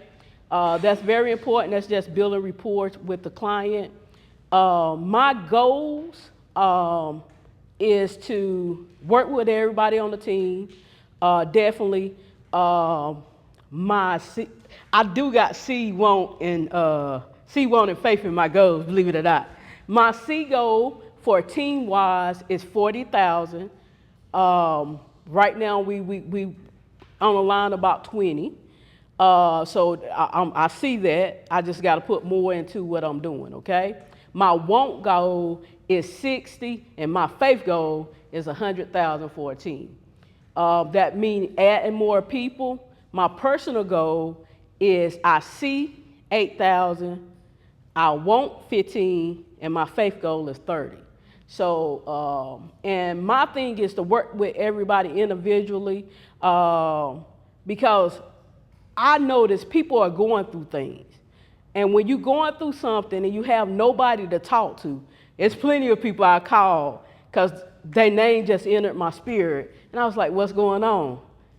After I talk to them, they can go out to work. They need to get it off their chest. And that's very important too. I know people be like, that's personal, that's da da da da da. We are a family and we have to learn to communicate when we're going through stuff. And when you get it off your chest, it makes it easier to go out and go to work. Okay, so I want to start working with everybody individually. Miss Pam, I've been in Charlotte with her. I'm going to be working a lot with Cleta. I'm going to get with you. So I want to get with the team and work with them individually. Miss Frankie, I want to get in the car with you, Miss Frankie. I ain't never been in the car with Miss Frankie. About everybody else I've been in the car with, but not Miss Frankie. But and like Roy said, Miss Angelina, she called me every day. Hey, you out? I be like, yeah, I'm out. What you doing? She called every day. She would go to work. Only day she take off is her day with the Lord, and that's on Saturday. But every other day, Miss Angelina working. Miss Angelina working. So she ain't scared of no work. So I really appreciate that. Shayla been doing good. The team as a whole, we are a $100,000 team. We are a $100,000 team, whether we feel it, faith-wise, we are. We just got to everybody got to build their faith to that, okay? And you don't have to have nothing but a little seed of faith, you know, like a mustard seed. But we are a $100,000 team, and we got to start believing that as a team. Cleta is the best. She be like, man, I'm still timid. She good. I done worked with Cleta so many times. She is good. She can sell anybody something. We meet somebody on the street, Cleta, let's go sell this. So she's good. She's a great leader. No, she's not doing, she family is first for her. She has raised a lot of kids, other people's kids, still raising other people's kids. But she's great in the business. And y'all follow her. She has a lot of wealth of information. Cleta got so much information that y'all wouldn't even know. Miss Geraldine, man, if it wasn't for Miss Geraldine back in the days, I ain't gonna lie. Even though she started after me, I was gonna quit. Miss Geraldine pulled me back in. So, and Griff, and I don't know if Griff remember this, it's been a long time. It's about 2015. We was in a meeting in Greenville. I was gonna quit. I'm not gonna lie, I was gonna quit.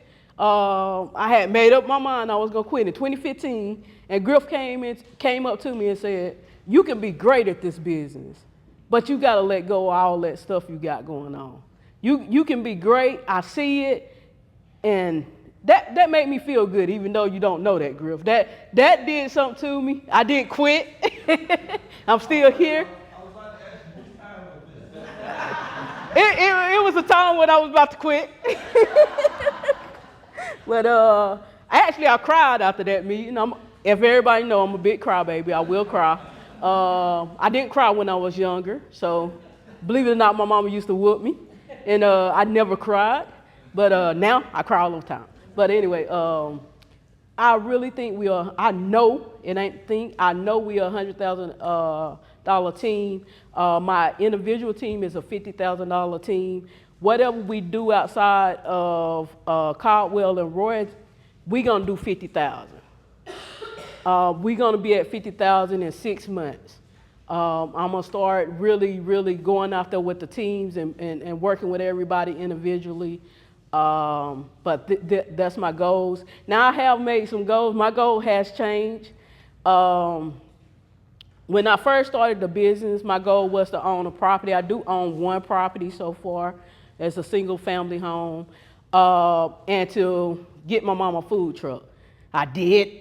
She sold the food truck though, but was able to get that. She got a food truck. She sold it.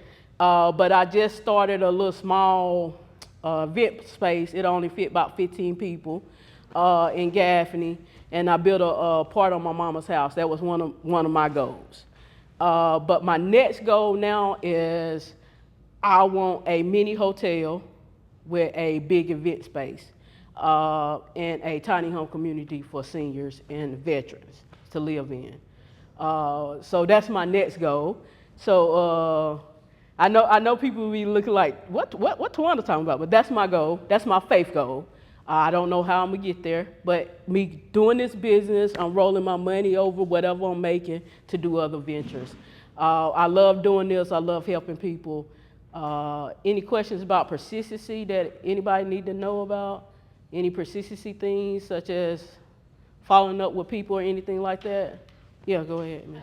So what type of system are you using to keep track of all your clients? So you have 12 years of clients, all the birthdays, anniversaries, how do you keep track? What I do is after I sell that policy, when I get to the house, I sit down while I'm looking at TV, talking or whatever, I sit down and put their name, number, phone number, date of birth, their address, how much coverage they got, and when they paid in my phone.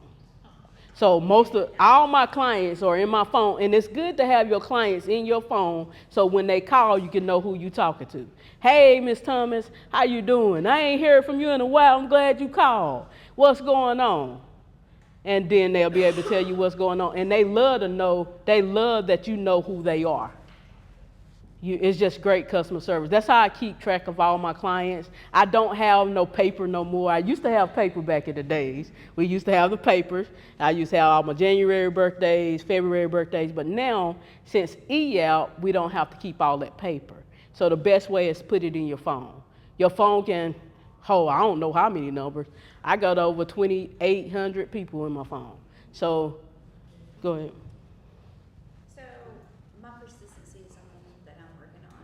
Mm-hmm. And I have found that like some of these people, they want me to rewrite their policy. I rewrite it. And then here we are lapsing again 4 months later.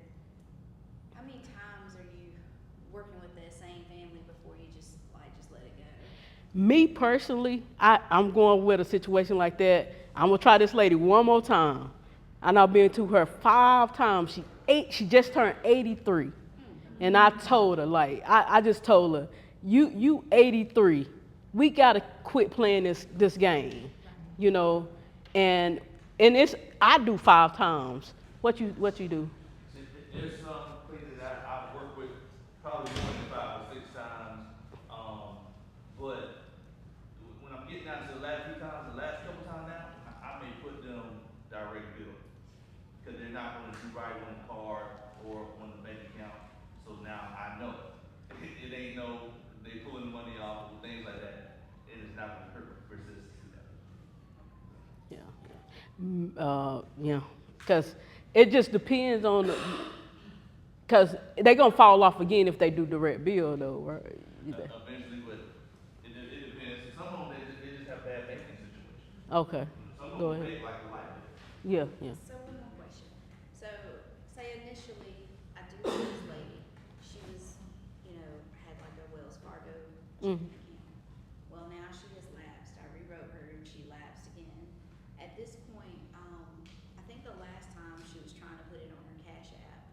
Like, if I rewrite it again, is it going to benefit me more to put it directly onto like the Cash App card so it's not affecting my persistency, or should I use her original check? I would put it on the Cash App card, but you can put it on direct bill because on Wells Fargo now, I have Wells Fargo, they pay them early. They get their checks early. So,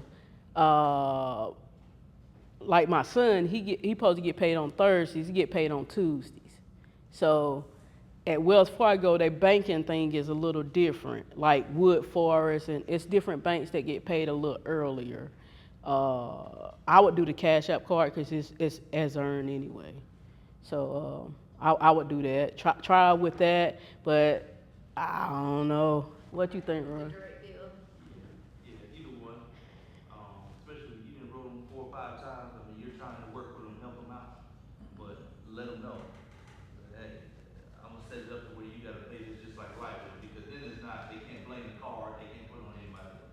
Yeah. So, any other questions about persistency and cards and systems?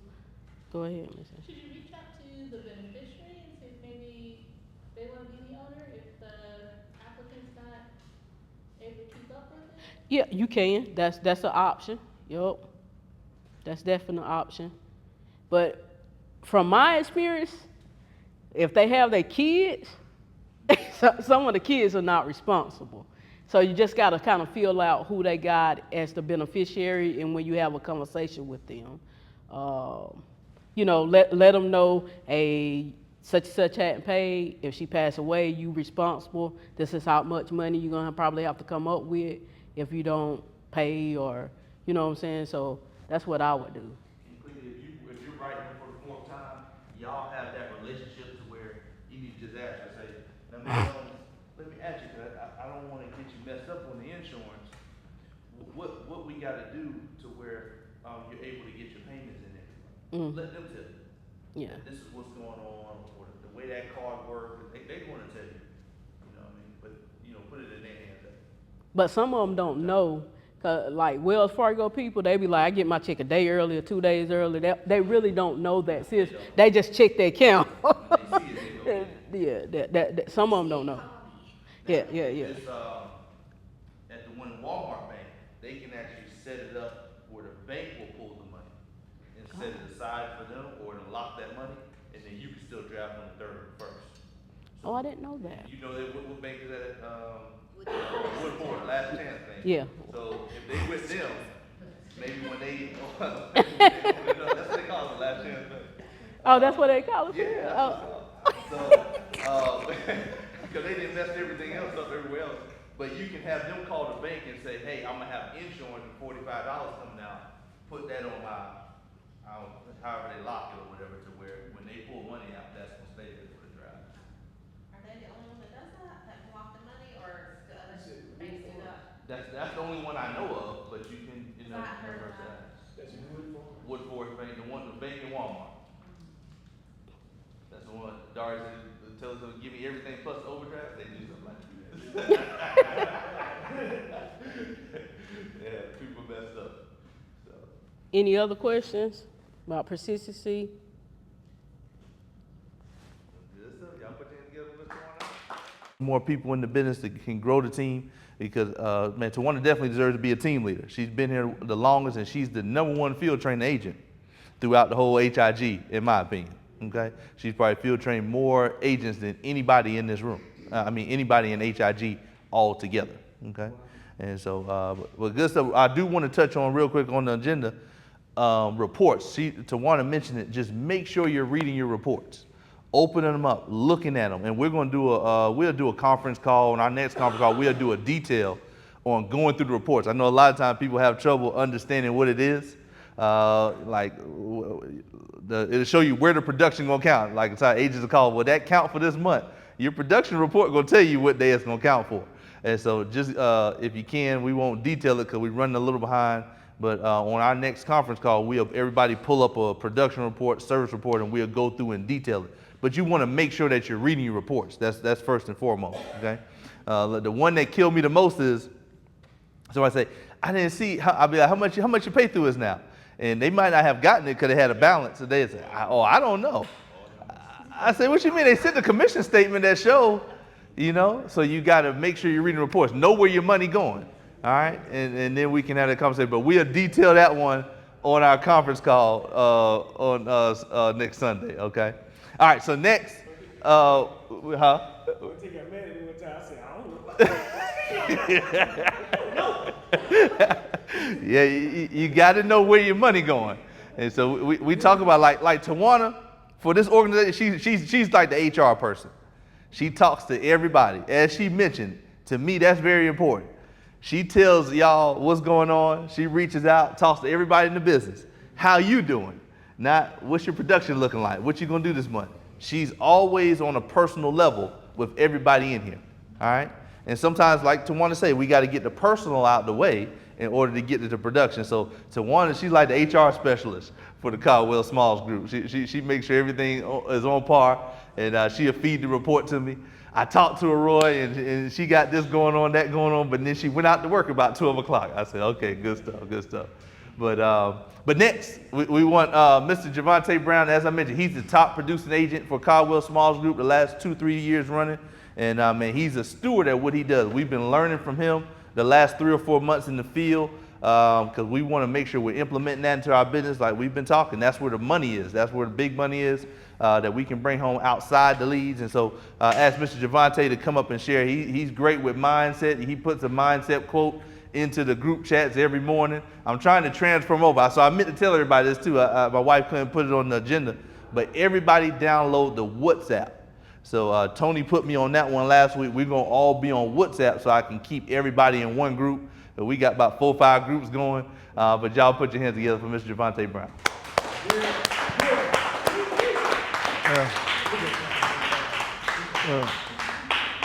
Good afternoon, and it's been a good day, and I've been inspired. I've been inspired by Mr. Griffin, been inspired by everybody that was on the agenda.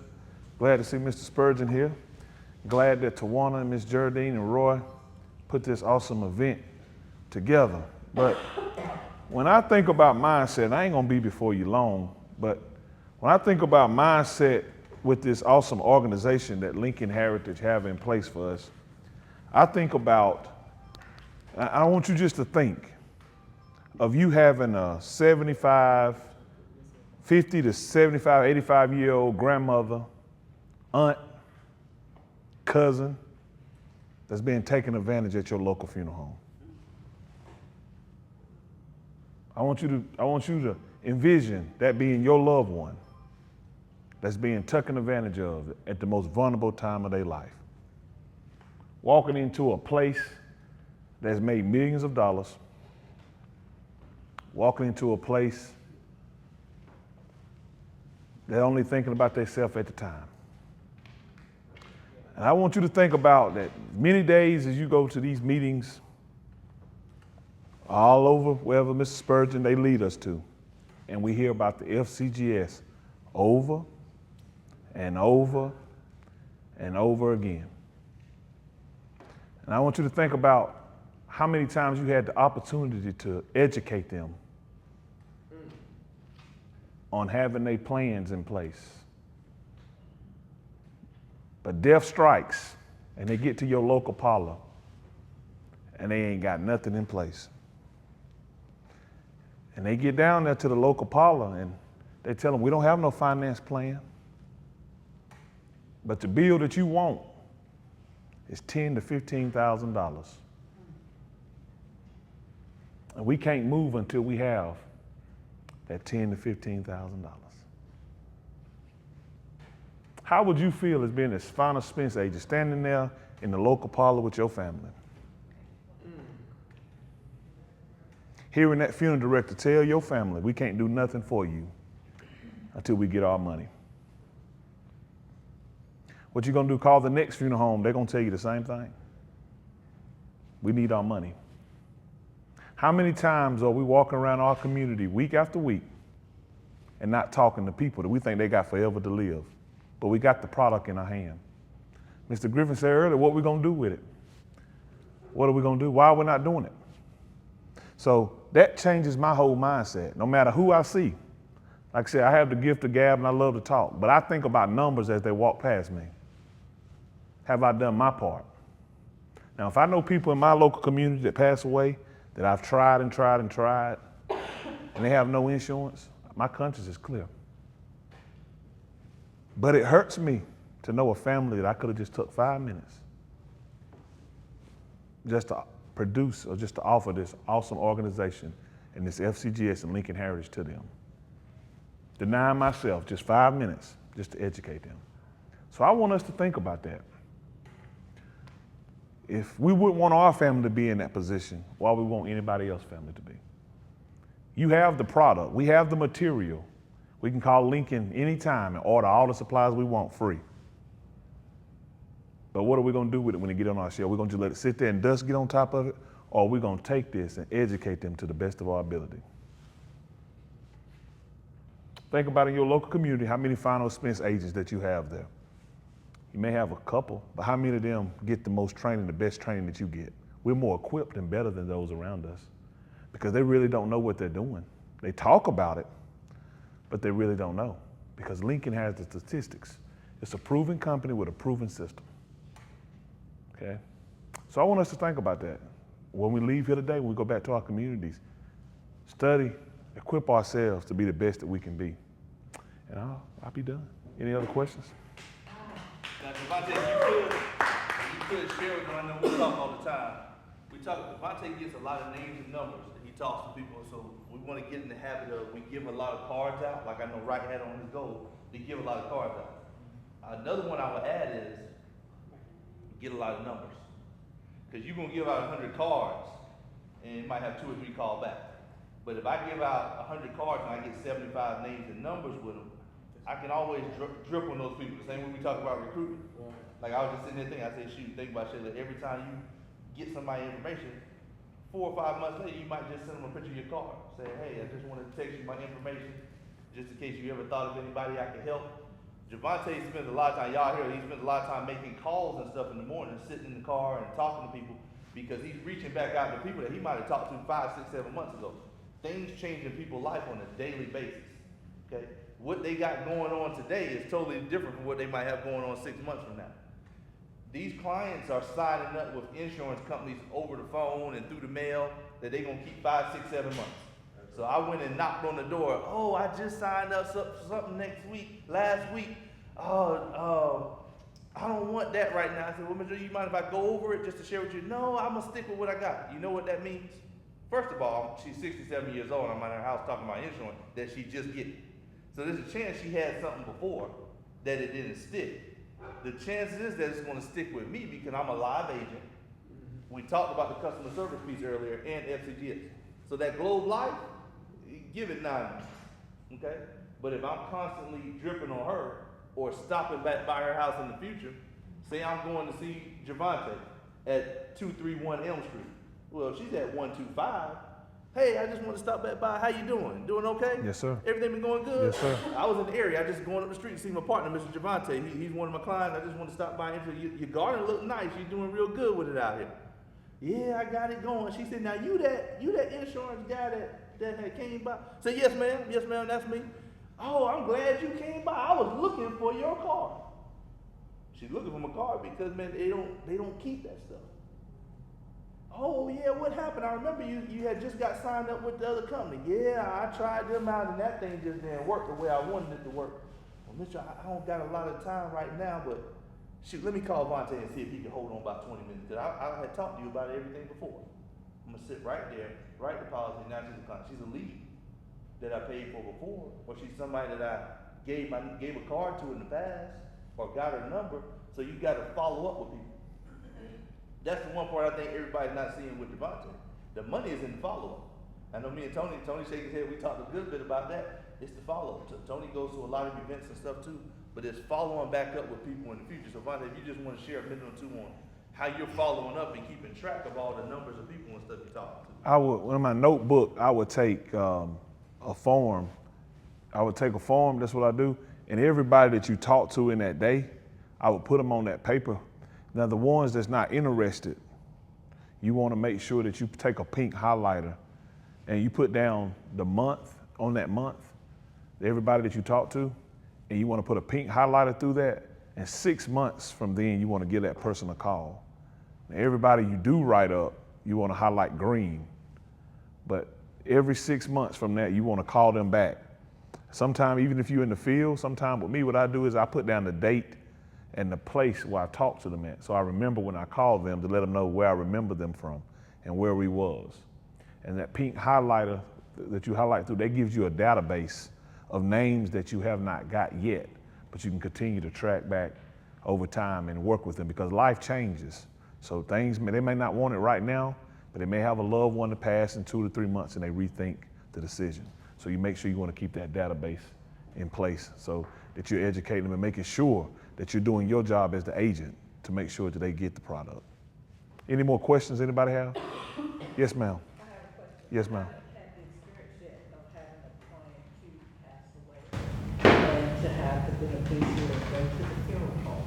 I know I've always heard in the trainings that to tell the family members not to take the policy, but a policy number.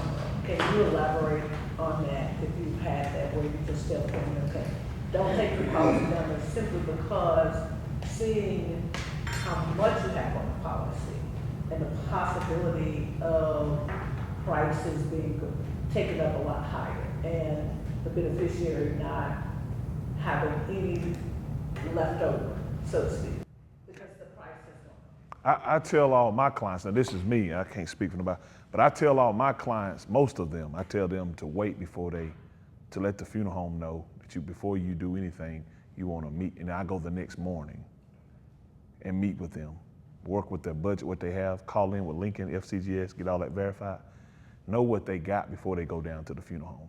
Because the first thing the funeral home mostly going to ask you is, do you have life insurance?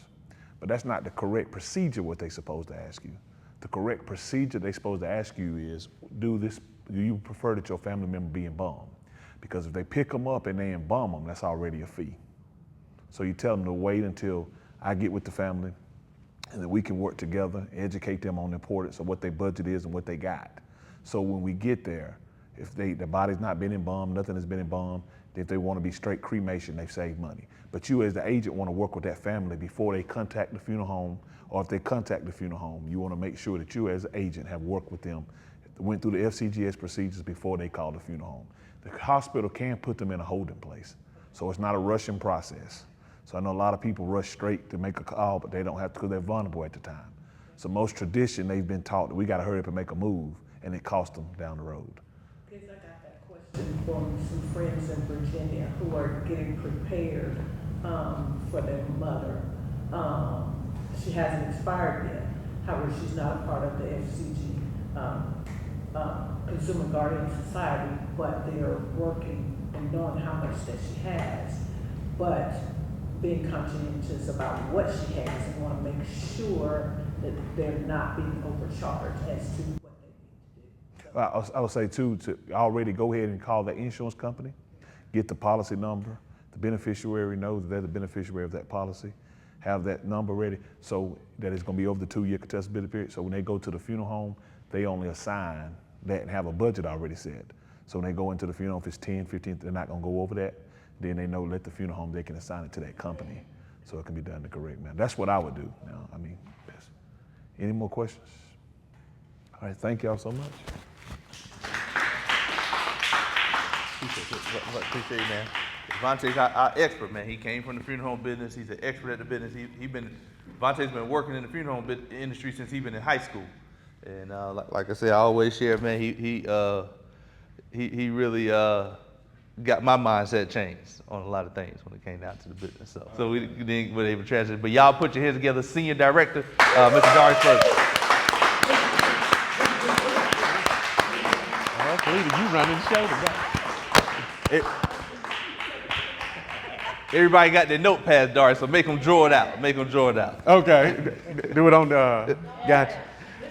In the back, my mentors, y'all see Larry and Lenora Griffin. Yes, sir.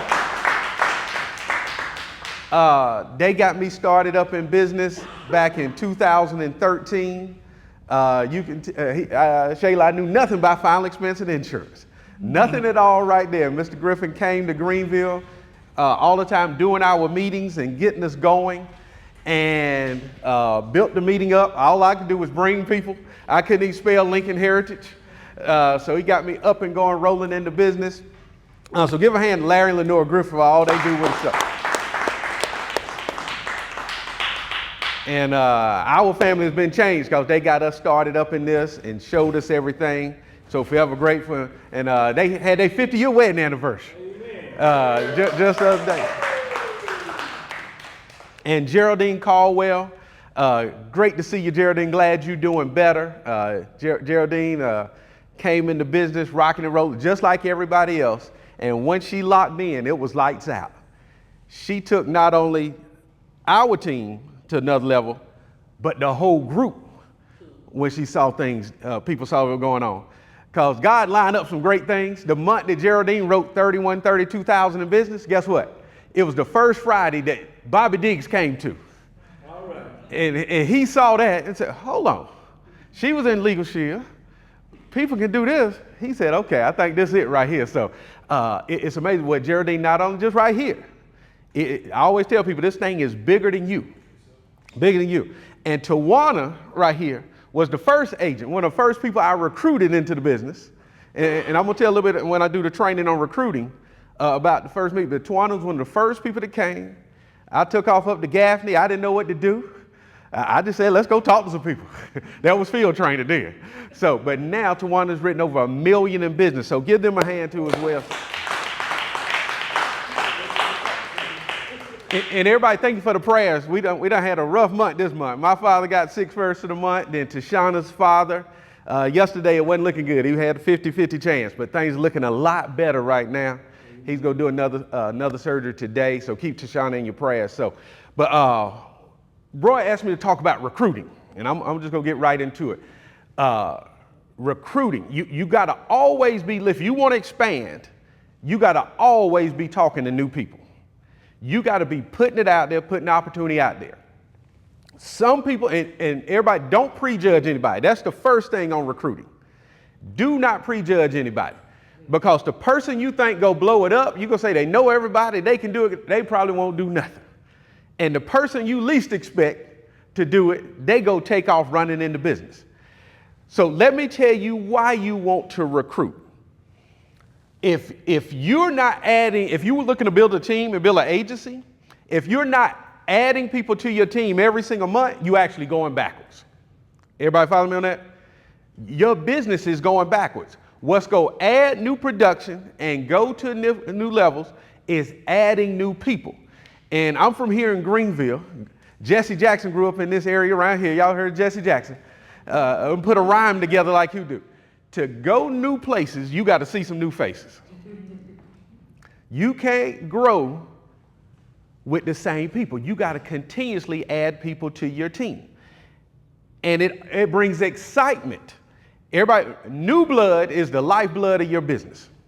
When new people are coming on, they're the lifeblood of the business. And you got to get great in recruiting, at pointing and to other things and other people. Don't think you have to do it all yourself. Let me tell you, when I first got started in the business, you know, I told you I knew nothing about final expense and Lincoln Heritage, nothing about insurance. But Mr. Griffin been in insurance 30 years at the time. He knew everything about it. So all I had to do was bring them to him, he do the talking, and I recruit the people. Everybody follow me on that? So let me tell you the first thing you got to do. This is what I did when I first got started in business. If you're looking to build a team and build an agency, first thing was making a 100 name list of everybody you know, a minimum of 100 people. I pulled out my cell phone, Tony, and I went through people and I wrote down, it took me about 15 minutes. I wrote down 140 people in there. I didn't know if they would go do it. I didn't know if they wasn't going to do it. I wasn't trying to, I just went 140 people. And within the first 45 days in the business, I called all of them. I called all of them. So let's say, I called Tawana. She was one of them I called. And let me tell you, from doing that, the first meeting we did in Greenville, when Mr. Griffin and Mr. Hawkins came to Greenville, was at a restaurant. I had 13 people from our team at that very first meeting. And I knew nothing about Lincoln Heritage final expense. I just called people up excited. I called up Tawana, ring, ring. Hey, Tawana, what's up? You doing all right? Hey, what's been going on? Oh, man, you know, Blockbuster shut down. No, they were shut down? Oh, my goodness. Well, look here, I ain't going to hold you. I'm in a hurry, but I think I got something. It's in the insurance business, and they paying residual income. And guess what? They give us people to sell to as well. We ain't got to go to friends and family. They give us people to sell to. We're going to have a meeting coming up. I'll tell you about it when it's coming up, okay? All right. Hey, I'm going to text you over some information, but I'll call you back and let you know we got something going on. You think you something interested in? Okay, I'll give you a hop. Look here, that's about all I can tell. We got some residual income, and they go give us some people to sell to. We don't have to go to friends and family. That's all I knew. And a lot of times, the less you know, the better. Because if you throw up on somebody, they get too much information, they may lock down. So that's the first thing you got to do is make you a 100 name list. Call up everybody.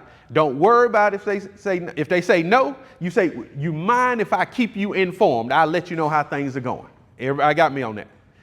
So that's the first thing you got to do in talking. So when you call to introduce the business to someone, I want to give you some things. We got a bunch of tools in place now. Y'all list these down. Got 9 things that you can give to people to pique their interest and tell them about the opportunity. Like I said, you got to get good at passing things out.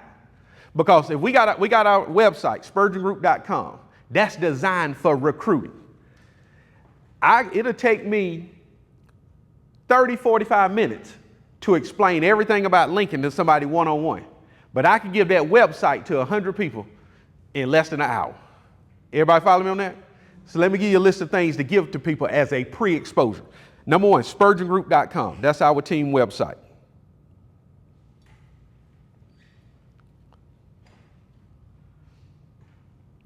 Second thing, Lincoln Heritage has some brochures at the home office designed for recruiting that you can give out to people that you're telling about the business. You get 100 of them for $25. I encourage you to order some of those. You're serious on recruiting and want to do it and build an agency, get those. Second, our Facebook page, facebook.com/Spurgeon Group. People love to see the culture, to see that there's training. They see y'all on there from going out in the field. They say, oh, I'm going to have some support. And y'all give it up for Brad. He and Tori work together on our Facebook and social media. People watch that. They want to see it. Now, in these days, if it's on social media, it's official. So, it's official. So you want to make sure that you send that to people. Like one gentleman, Tashana, recruited just last week. I got a follow-up call with him when I leave here. She sent him over our Facebook page. He saw that. He said, I want to take a look. Then we got him on the webinar. Everybody see how that works? It's a process. Other thing, the 5-minute money overview. If y'all hadn't gotten that lately, we've sent that out. It's a 5-minute teaser video that's animated that tells about how we get paid in final expense. You can text that right over to somebody. Next, every Sunday, Tuesday, and Thursday night, we have the live recruiting webinar. I did it last night. It's at 8:27 p.m. And I would encourage you, all this team, at least one night per week to everybody get on to say, hey, Sunday night gonna be our night, Tuesday night, Thursday night, whatever night. But that's where you invite somebody would say, take a look, it's 30 minutes, it's gonna tell you about what we do, and you go hear from somebody that's making a multiple 6-figure income.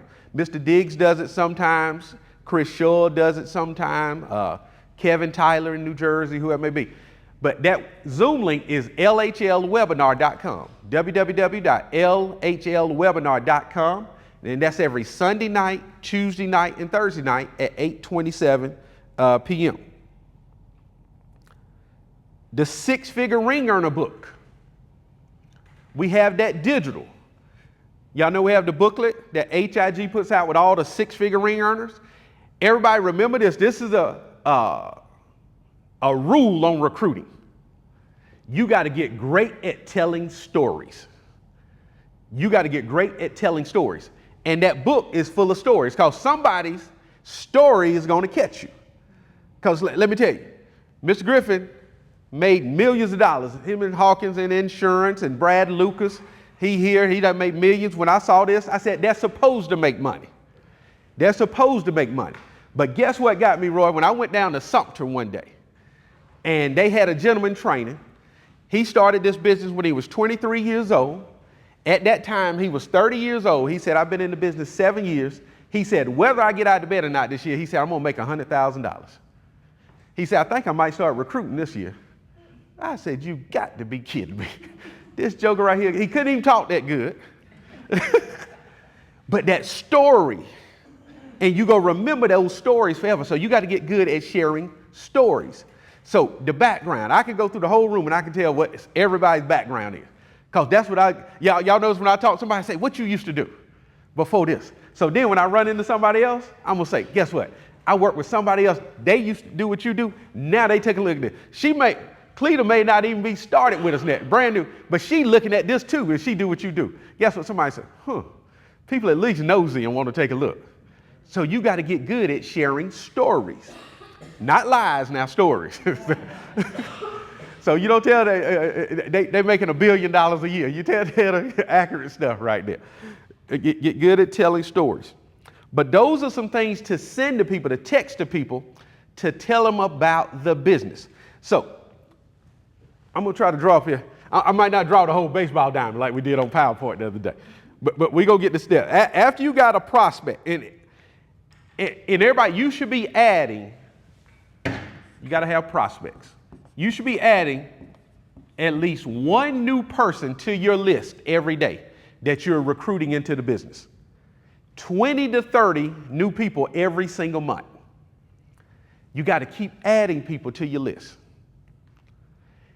Y'all ever go out to a restaurant and the waiter or waitress, they seem like they are real good at what they do and they love it? That's somebody to talk to. How many of y'all give your card to somebody? You got to ask them. Now, let me tell you the question to ask them. Let's say Shayla, waitress at the restaurant, she did a good job. Now, if Shayla's the waitress at the restaurant and she like the lunchroom lady, and she just walk up to the table with a pad and say, you probably don't want to try to recruit that person. That's an order taker. When she give you the whole lineup, yeah, today's special, boom, boom, boom, boom, boom. Hey, at the end of the meal, hey, excuse me, let me ask you this. How long you been here? 10 years. Really? You in management or? No. You're not? Okay, well, you seem like, let me ask you this. I don't know if you're interested, but I got an insurance agency and we're expanding here in the area. Do you keep your career options open? Sure, yes, sir. You do? Mm-hmm. Well, I know you're working now. Jot your number down. And I'll text you some information, then I'll call you one day. When you off again? I'll be off in 2 days. 2 days? So Sunday? Mm-hmm. I'll call you Sunday evening if that's good right there. Okay. All right. Y'all, that's the magic question. My company's expanding here in the area. Are you keeping your career options open? Guess what most people go say? Yeah. So it's an opening question. They go say yeah. You exchange information. Now, this ain't the time to throw up. You don't want to do this right here. Hey, we got a webinar tonight. It's going to be 30 minutes. You go hear from somebody making millions of dollars. They go tell you how we get leads. We got residual. We got insurance. I've been doing it for a long time. We go to people's houses. Now, you don't probably no problem going to people's houses, do? No. You don't do all that in the middle of the restaurant, aisle 3 at Walmart, over at Macy's. We just trying to get the contact and the fortunes in the follow-up. So you got to get prospects. And you got to have something to track your prospects. I got all mine on a Keep app on my phone. Listed out prospects I need to follow up with. You got to be intentional on recruiting. Whenever I got to drive somewhere, let's say when I go to Macon, Georgia, Roy, that's a 3.5 hour drive. The same way we have a route in the field.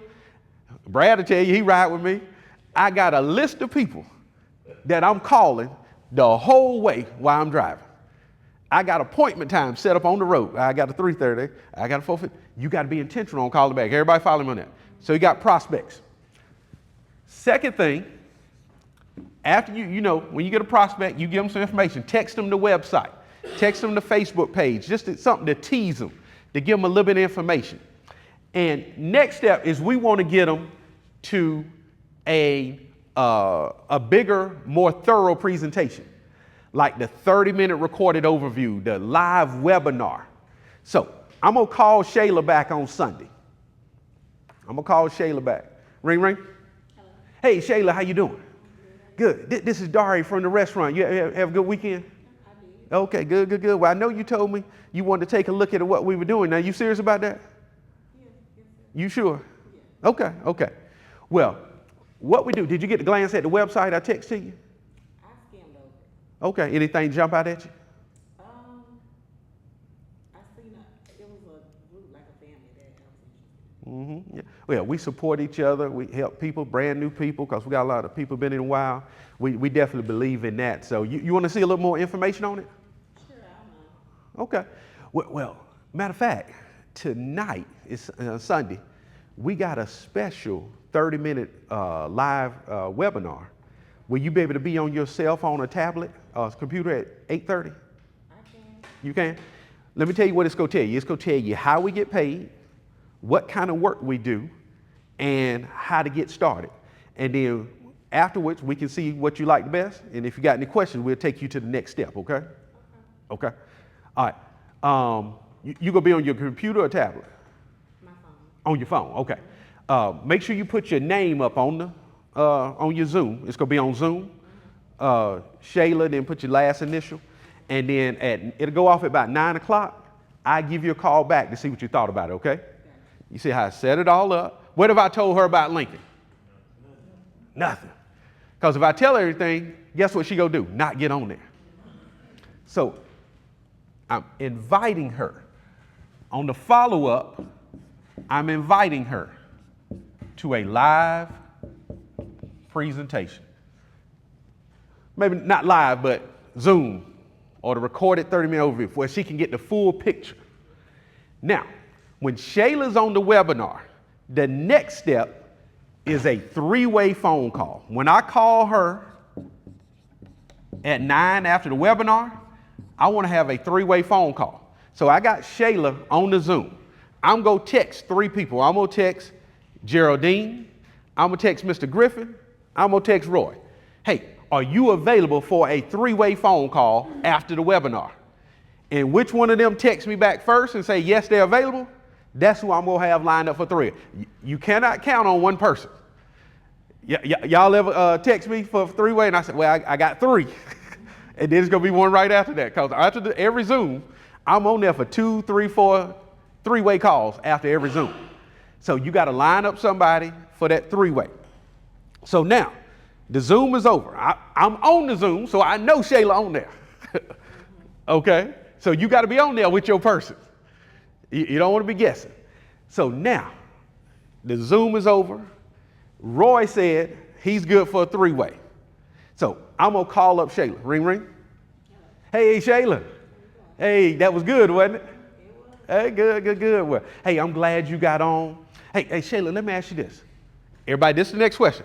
What did you like best about what you saw on the webinar? Hold on one second. Do not ask anybody what they thought. That's the worst thing to ask. Don't ask them what they thought.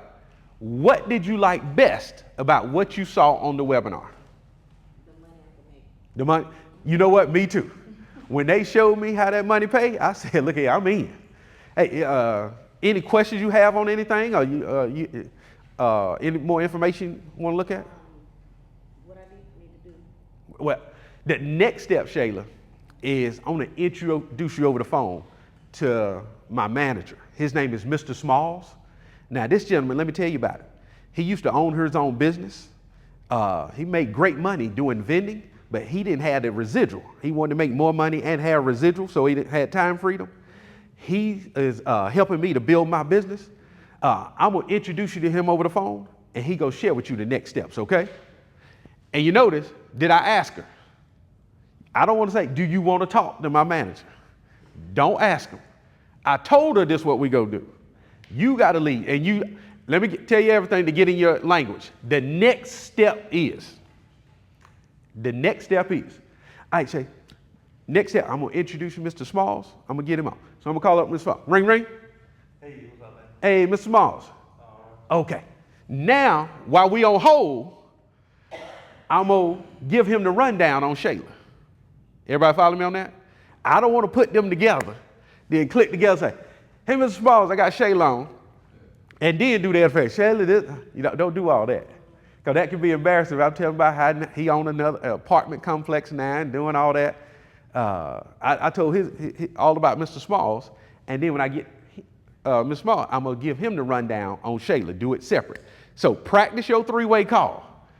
You don't want to get on there with your prospect. Oh, thank God, we all 3 on here. Don't do that. That sounds like don't sound like you ain't never did it before. Hey, Ms. Smalls. Hey, okay, I have Shayla on. She just got off the webinar. She's a waitress over at Applebee's. Says she's been there 10 years. And I asked her if she was looking for career options. She said, yes, she got on the webinar. I asked her what she liked best. She said she liked that money she can make. So let's invite her to the next meeting that's coming up. Okay. Now, I gave him the rundown, told her what she do. Now I'm gonna click them together. Hello, Shayla. Hello. Okay, I have Mr. Smalls on the line. I'll tell you about Mr. Smalls. This is Shayla. Yeah, hold on one minute too.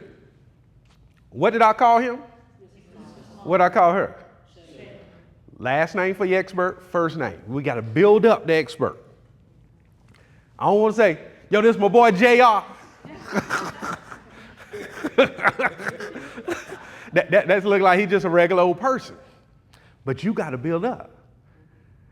When I put people on the phone, now I call him Griff, but I don't do that with a person. I say, this is Mr. Griffin. Everybody follow me? So now, Roy's go take over, and when I connect them together, Ms. Smalls, this is Shayla, Shayla's Ms. Smalls, guess what I do? Be quiet, don't say nothing else. You don't want to say anything else unless Mr. Smalls asks you. If he asks you to say something, I'm not allowed to say anything else. He go take over. He go invite and do everything from there. So any questions on any of that? Everybody good? And we do that process over and over and over. And guess what most people go do? No. Say no. A lot of them won't get on. But we keep just doing it to more people, and you find who's willing. If you get 20 new prospects per month, that's 240 per year. Do you think you're going to recruit somebody? Between them looking at the website, Facebook page, the money overview, getting on the webinar, coming to a live meeting, somebody is going to join. But you just got to get good at pointing. How long did it take me to get Shayla's phone number at the restaurant? How long did it take me to call her to tell her to get on the webinar? So it don't take long. It's better to say, let me tell you the guy, Griffin, you remember Carl? He the guy that introduced me to Lincoln. Let me tell you what he told me to say. Well, I asked him, I said, I'm looking for some individual insurance to sell. He said, well, I got a company where we can write up people with cancer and they'll pay you the next day. I think I asked him the name of it. He didn't know.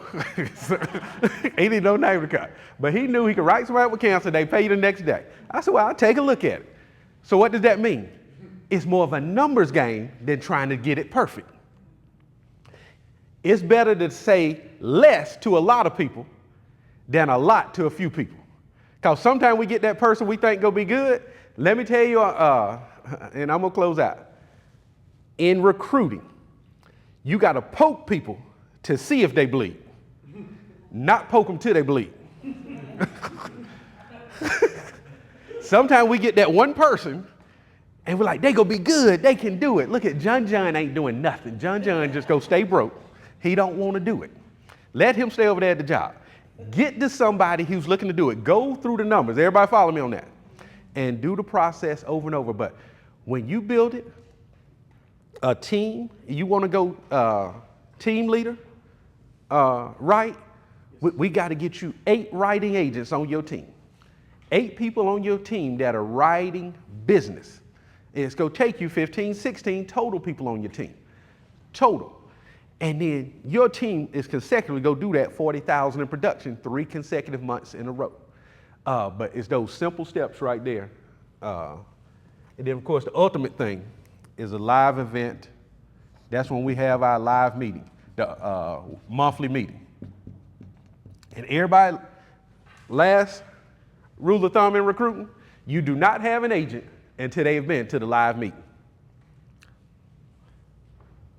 If they have not been to the live agent orientation meeting, you do not have an agent. They are not a real agent. It's eventually they falling out. Because let me tell you how you get in Lincoln. You sign the contract and say, I'm in. Guess how you get out of Lincoln? I'm out. Y'all done had people quit? So guess what? You got to get people locked in. When they get around people, How did you feel when you came to the first live meeting? When Mr. Griffin, they came to Greenville, showed me Lincoln, I said, look good. But until I went to Sumter and saw the full group of people, everybody, don't forsake the assembly. when I first went to, and saw all those people in Sumter, when I went to my first big meeting, they done had a maniac on their hand ever since then. My wife said, well, that's a fool right there. So get people to the live meeting. That's the ultimate thing. So any questions before we close out? Anything else to touch on, Roy? That's good.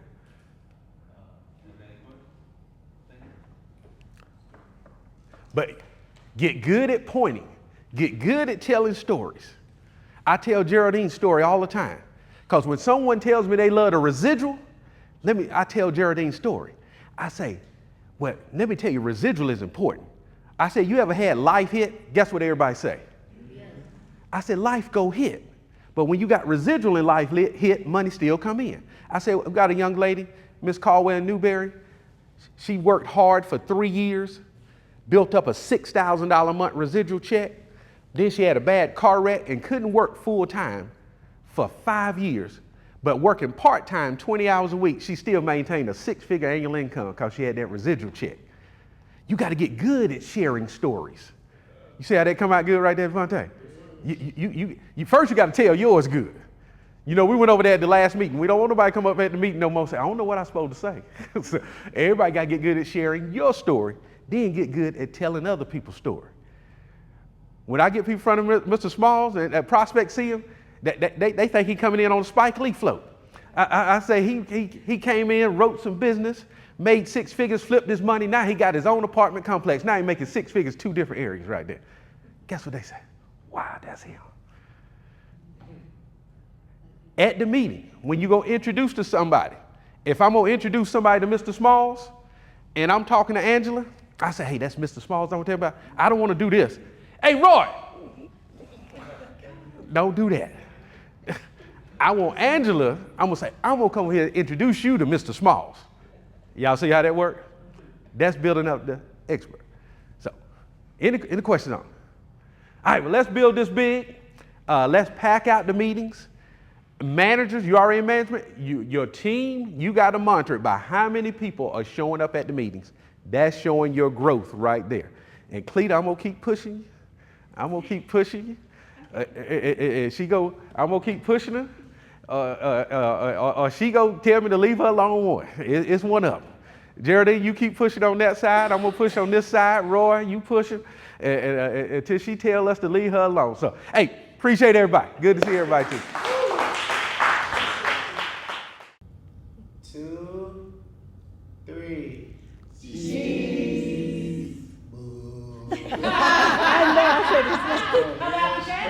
That was weak, buddy. One more time. 1, 2, 3. Cheese! There they go. Good job. All right.